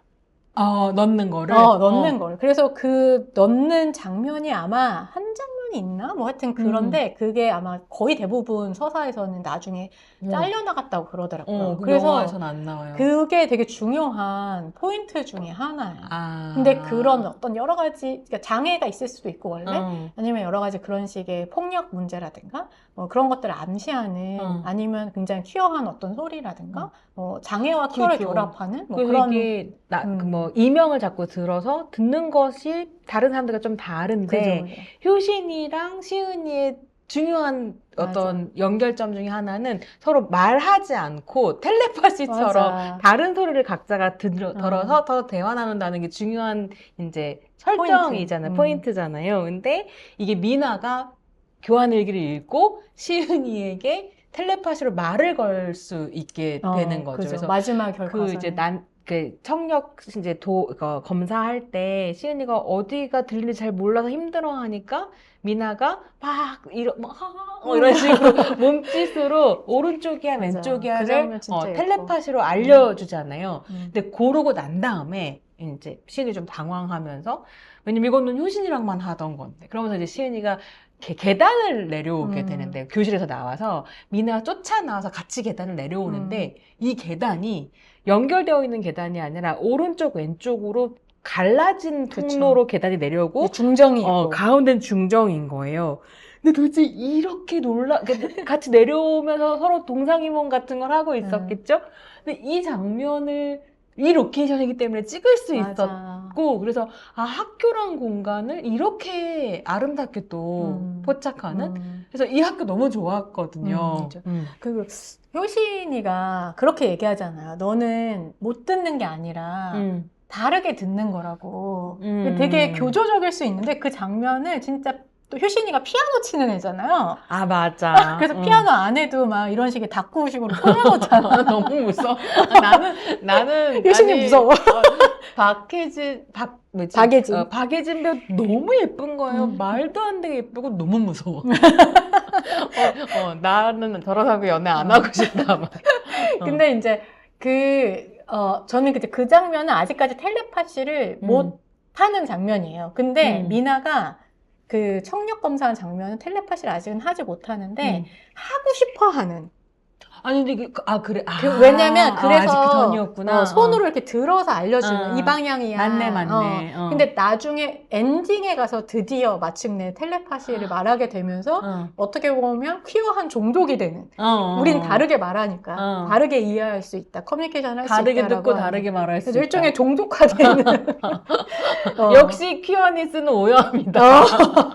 전염시킨다. 그래서 그렇게 되는 장면, 저도 그 장면 진짜 좋아하는데 그 장면이 또 그 다음에 또 그런 비슷한 장면이 나오거든요. 그래서 양쪽에 이렇게 복도가 있고 여기 이렇게 이쪽에 이제 계단이 있잖아요. 중정이 있고. 근데 양쪽에 이렇게 복도에 이렇게 기둥들이 있고 그 사이사이로 이렇게 지나가면 보인단 말이죠. 그래서 마치 기차를 타고 가면서 계속 프레임들이 지나가는 것 같은 효과를 내요. 그래서 둘이 서로 이렇게 미나가 이제 시은을 보면서 쫓아가는 장면인데 그때마다 마치 되게 플리커링처럼 프레임이 계속 이렇게 하나하나 이렇게 움직이는 것처럼 기둥 하나를 지날 때마다 시은의 과거 혹은 시은이 보던 효신의 모습이 계속해서 이렇게 바뀌는 장면이 있어요. 근데 진짜 너무 영화적이고 맞아. 너무 예쁜 장면 중에 하나거든요. 오랜만에 이 영화 다시 보니까 그런 생각은 들었어요. 이게 매끈하지 않게 연결되는 어떤 맞아요. 이야기들인데 이거는 요즘 2020년대에 들어와서 이런 영화 우리 잘 못 본 것 같다 이런 생각이 약간 들었고, 근데 그러다 보니까 제가 처음 시작할 때 왜 이 영화 디지털 리마스터링 안 해? 막 이렇게 얘기했었는데 그 장면을 생각해 보면 이 떨어진 화질로 맞아요. 보는 것이야말로 영화의 어떤 아름다움을 느낄 수 있는 방법이기도 한 것 같다는 생각이. 이 영화 이제 되게 프레임 안에 프레임처럼 저는 이거 이제 뭐 미장아빔 형식이라고 일종의 이야기를 할 수 있을 텐데. 미장아빔부터 설명해 주셔야죠. 프레임 안에 프레임 어떤 의미를 가지는가. 그 안쪽에 있는 것이 그러니까 바깥에 있는 텍스트가 있고 또 안쪽에 이제 그 안에 뭐 이런 식의 교환일기처럼 안쪽 텍스트가 있는데 안쪽과 바깥쪽이 서로를 이제 비추는 일종의 그런 거울 구조를 갖고 있는 걸 이제 미장아빔 구조라고 이야기를 하는데 이 교환일기도 그렇지만 사실 그 공효진 그 캐릭터가 계속 카메라를 들고 다니잖아요. 맞아요. 근데 그 카메라가 또 그런 식의 뭐 미장아빔, 텍스트 속의 텍스트 혹은 프레임 안에 프레임 역할을 하면서 그 중간에 이 카메라가 계속 옮겨 다녀요. 그래서 공효진 그 친구가 들고 있다가 그다음에 이거를 이제 그 뺏겨가지고 선생님한테 뺏겨서 선생님한테 뺏겨서 이거를 이제 효신이 몰래 들고 나가고 효신이 이거를 이제 옥상에서 시은하고 둘이 그 장면 진짜 생일 축하해줘 막 이러면서 이게 되게 무서운 건데 사실은 이 시은의 생일인데 효신의 목적은 뭐냐면 같은 날 죽어서 다시 태어나서 생일을 갖게 만드는 거예요. 무서워. 영화만 집착이지. 근데 어. 그래서 이제 생일 축하해 막 이러면서 찍는 건데 효신이가 이 카메라를 들고 투신을 하죠. 기록을 하면서 자기의 죽음을 기록하면서. 그래서 유령적인 시선이 계속 이 일종의 그 뭐죠? 디지캠, 디지털 카메라가 당시에 이제 어떻게 보면 보급형으로 막 나왔을 때고, 그 사실 문화도 그 안에 굉장히 흥미롭게 나오거든요.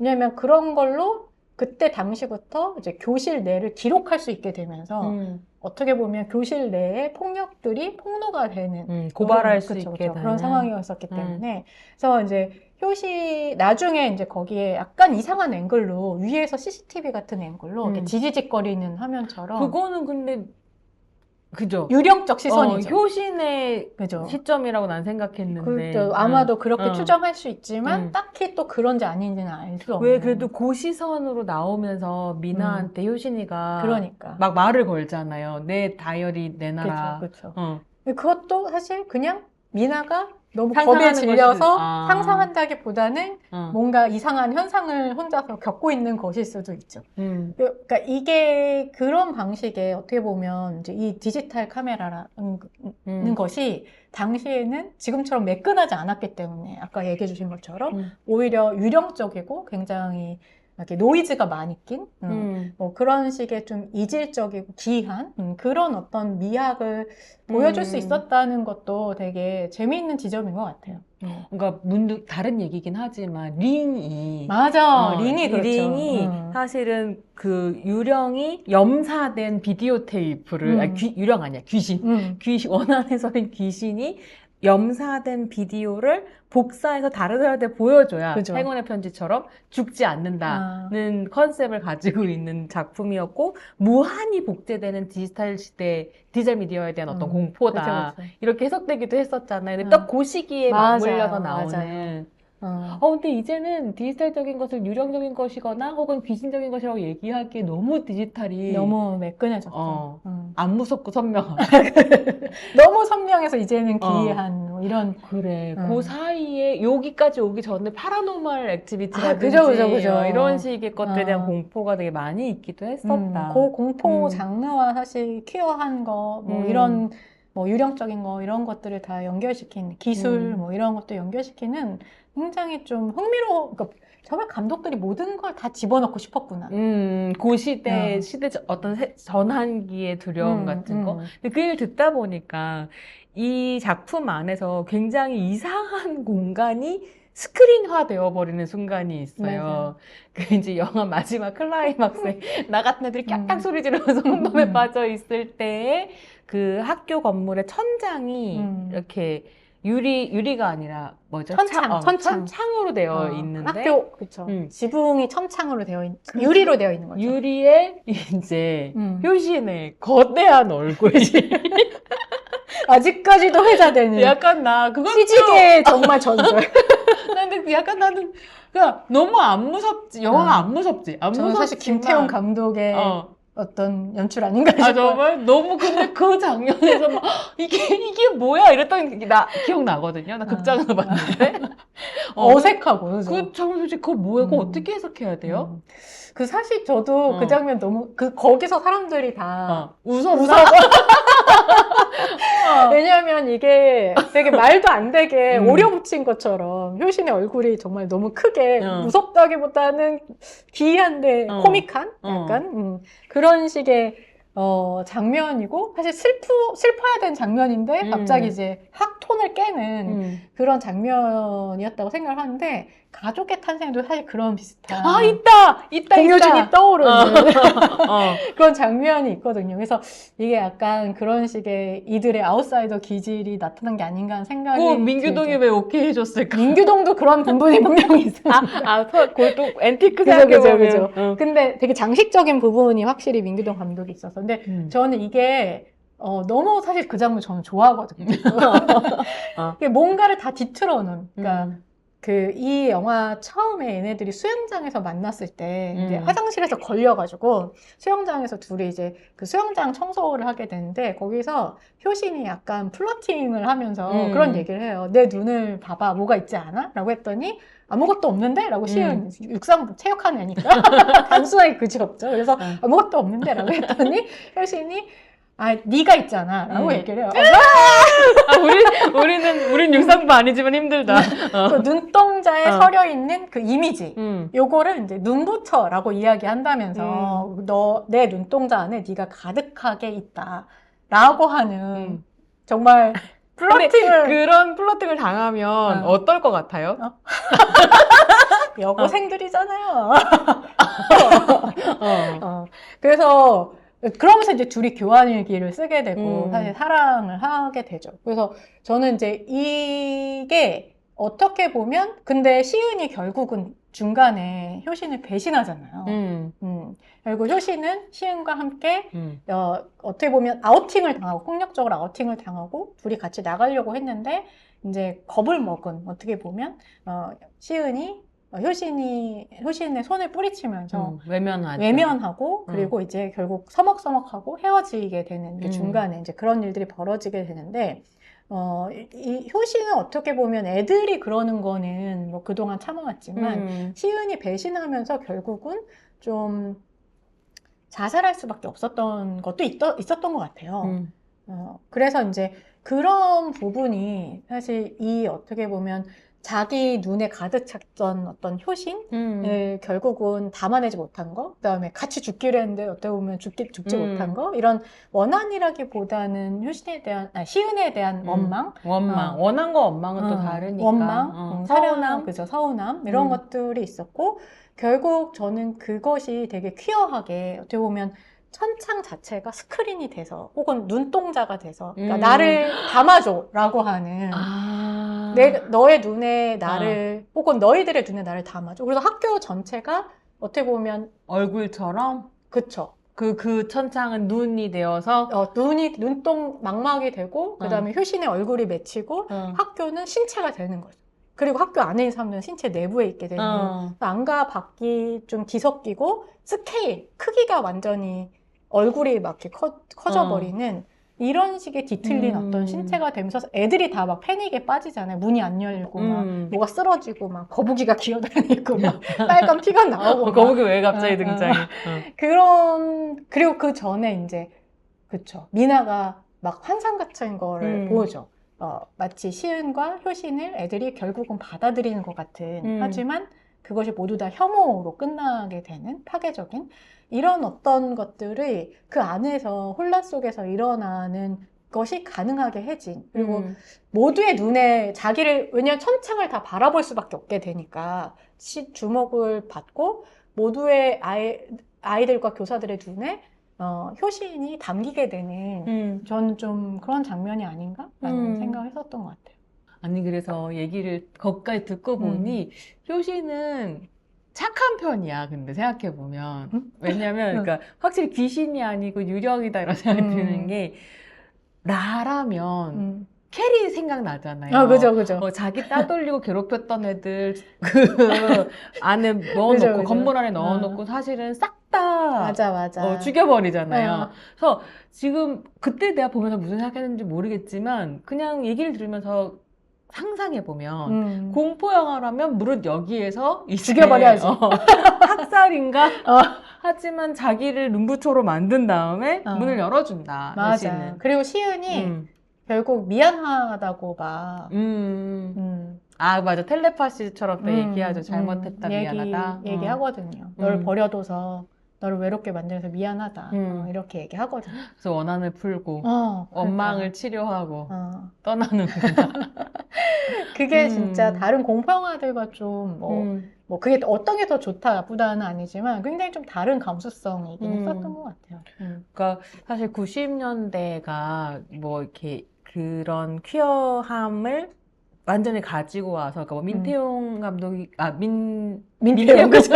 민태용 감독 민규동 김태용 감독이 민태용 그러니까 민규동 김태용 감독이 이 작품 찍고 난 다음에 어쨌든 정확하게 이거 퀴어 영화고 여성 영화다라고 이야기를 했었던 건 사실 90년대 그런 문화적인 변화 안에서 가능한 것이기도 음. 했고, 사실 그렇게 이제 퀴어가 가시화되면서 그 시기에 뭐 텔미 썸씽이라든지 맞아요. 노란 머리라든지 어. 이런 식으로 퀴어한, 그러니까 레즈비언이 재현되고, 그게 이제 뭐 코드로 활용되건 아니면 진짜 퀴어 영화로 만들어지건 간에 이렇게 드러나기 시작하고, 사실 그렇게 이제 가시성이 확보가 되면서 그런 거잖아요. 소수자의 목소리라는 건 아이러니하죠. 드러나야 하지만 드러나면 또 엄청난 백래시가 오게 되는. 그래서 뭐 고등학교 안에, 뭐 여고 안에, 특히 여고겠죠. 여고 안에 레즈비언들이 저렇게 있다. 맞아요. 근데 그런 것이 나의 존재가 있다라고 얘기하고 나면 그 다음부터는 또 꺼져라 하는 목소리가 또 그쵸. 오기도 했었던 것 같아요. 그리고 또 그 이전에는 그렇게 인식하지 못해서 그냥 어떻게 여자들은 보면 원래 뽀뽀해 이랬는데 이제 뽀뽀하면 이렇게 그죠. 되는 거죠. 그리고 실제로 그 이후에 2000년대 초중반에 학교에서 여학교, 특히나 여학교들에서 이반검열이라고 하는 그런 정말 그래서 여자애들끼리 뭐 손잡고 간다든가 뭐 그러면은 뭐 벌점을 벌점 주는 주고. 방식으로 연애한다 그러면 강제 전학 그쵸. 시키고. 그래서 정말 지금은 상상할 수도 없을 만한 그러한 인권 학교 폭력이지 진짜. 정말. 그렇죠. 인권 침해. 그래서 이게 이제 만약 이거 재밌게 많이 들으신 분들은 모두 이반이 뭔지 이해하실 수도 있지만 그렇죠. 이반이란 말 자체가 되게 낯선 분도 계실 텐데 최근에 이반니 장만옥이라는 영화 개봉했었어요. 이거 되게 재미있는 퀴어 코미디인데 레즈비언들 나오는 이야기고, 근데 이때 이반이라고 하는 건 뭐냐면 90년대겠죠?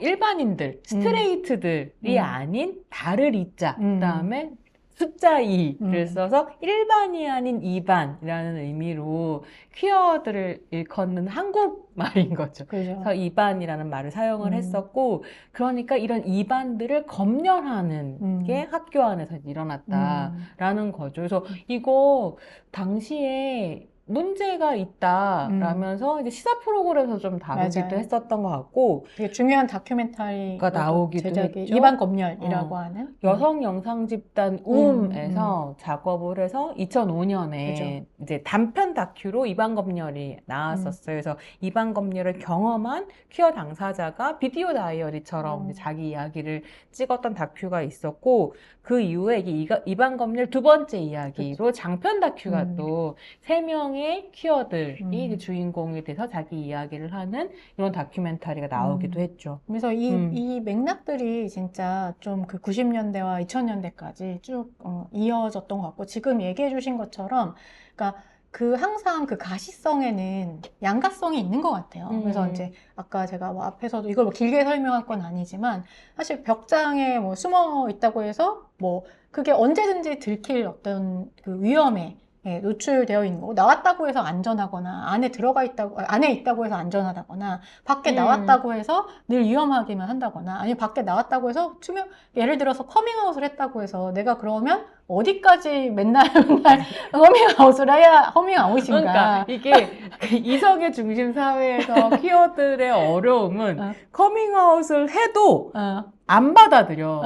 그러니까 자꾸 잊어버린다든지, 그쵸. 아니면 자꾸 부정해. 그래서 커밍아웃은 AS가 중요하다라는 농담도 계속 해야 돼. 매번 새롭게. 그렇죠. 그리고 사실은 커밍아웃이라고 하는 것도 트랜스젠더도 다르고, 그다음에 또 동성애자들 다르고, 바이섹슈얼 다르고, 사실 너무나 다양한 뭐 케이스들과 사실 사례들이, 그쵸, 그 케이스들이 있기 때문에 각각의 어떤 경험이나 그다음에 있는 공동체 뭐 이런 거에 따라 다르고 해서, 벽장이라고 하는 것을 안에 있다고 해서 뭔가 비겁하다거나 나오면은 어떤 진보적으로 더 용기가 있다거나, 사실 이런 이분법으로 이야기하기는 되게 어렵다. 오히려 어떤 면에서 또 벽장은 다양한 이제 뭐라 해야 될까요? 꾸밈? 피아노나 교환일기처럼 바꾸할 수 있는 뭐 그런 어떤 창조적인 공간이 저는 될 수도 있다라고 생각을 하거든요. 그래서 이 영화가 사실 저는 그 양가성을 되게, 그 벽장이 이분법적으로 이루어지지 않는다는 양가성을 되게 잘 보여주는 영화다라는 생각이, 특히 한국 사회에서. 왜냐하면 한국 사회, 전 지금도 한국 사회 전체가 투명한 유리로 이루어진 벽장 안에 살고 있다고 생각하거든요. 그러니까 컨텐츠로는 얼마든지 소비하지만, 특히 외국 컨텐츠로는 실질적으로 커밍아웃을 하기는 굉장히 위험한 사회. 그래서 모두 다 알만한 사람은 알지만 그렇지 않은 건 그냥 계속해서 모른 척하고 묻어가는 뭉개고 가는 거죠, 이렇게 그죠. 쓱. 그래서 유리로 된 한국 사이코, 투명한 음. 유리로 된 거대한 정말 벽장 같은 음. 상태라고 하는 좀 서구 사회와는 또 다른 뭐 그런 어떤 상태에 있어서 그런 것들을 좀 보여주는데 되게 중요한 텍스트가 아닌가 뭐 그런 생각을 하게 됩니다. 오늘 우리 진짜 오래 녹음했는데 보통 때도 말이 많지만 그죠. 뭐 해야 될 얘기가 너무 많은 작품이어서 좀 길게 녹음을 한 것 같아요. 근데 여러분들 천천히 같이 들으시면서 그때를 경험하셨던 분들은 추억을 약간 추억 여행을 해보실 수 있었을 것 같고 그때를 경험하지 않은 분들은 이런 역사가 또 한국의 퀴어 상 안에 있구나 하는 것들도 생각해 보실 수 있을 것 같아요. 오늘 이제 요쯤에서 마무리를 할까 싶은데 네. 뭐 마지막으로 아닙니다. 너무 사랑하는 이 영화에 대해서 아닙니다. 여러분 나머지는 책에 들리셨어요? 나머지는 책에서라고 얘기했어요. 네, 대형 평론가가 쓴 여거겠던 두 번째 이야기에 관한 네네. 책 찾아보시면 좋을 것 같습니다. 이쯤에서 이제 여러분과 안녕을 해야 될 것 다음을 같은데요. 기대해 주세요. 팟캐스트 38페이지는 팟빵, 스포티파이에서 만날 수 있습니다. 또 유튜브 프로젝트 38을 검색하시면 저희가 이렇게 깔깔깔깔 웃으면서 때론 굉장히 심각하게 나누는 이야기, 어떤 모습으로 나누고 있는지 직접 보실 수 있고요. 각각 편한 플랫폼에서 좋아요, 댓글, 구독, 알림 설정 한번 외쳐주시죠. 조댓구알. 주택과 네, 해주시기를 바랍니다. 38페이지에 힘을 주시고 싶으신 분들은요, 팟빵에서 에피소드 후원이나 정기 후원을 하실 수 있고요. 또 38페이지에 광고하고 싶으시거나 협업을 원하시는 분들은 이메일 이거 알파벳이에요. 숫자 아니고요. 5.project38@gmail.com으로 연락을 주시면 됩니다. 그리고 저희가 전쟁과 여성영화제 할 때까지 계속 홍보할 텐데요. 10월 31일, 11월 1일 양일간 독립영화 전용관 인디스페이스에서 제4회 전쟁과 여성영화제가 열립니다. 많은 관심 가져주시고요. 저희 이제 거의 프로그래밍 끝났습니다. 네. 네. 너무 기대돼요. 여러분들한테 보여드리고 싶습니다. 그래서 진짜 어떻게 또 반응하실지 이런 거 다 너무 기대됩니다. 저희 인스타그램이랑 페이스북 페이지 팔로잉 해주시면 소식도 찬찬히 받아보실 수 있을 것 같아요. 네, 그래서 여기서 마무리를 하고요. 흘려보낸 페이지 속 어딘가에 머물러 함께 들여다보고 생각하고 나누는 시간 38페이지. 지금까지 손평, 조평이었습니다. 안녕!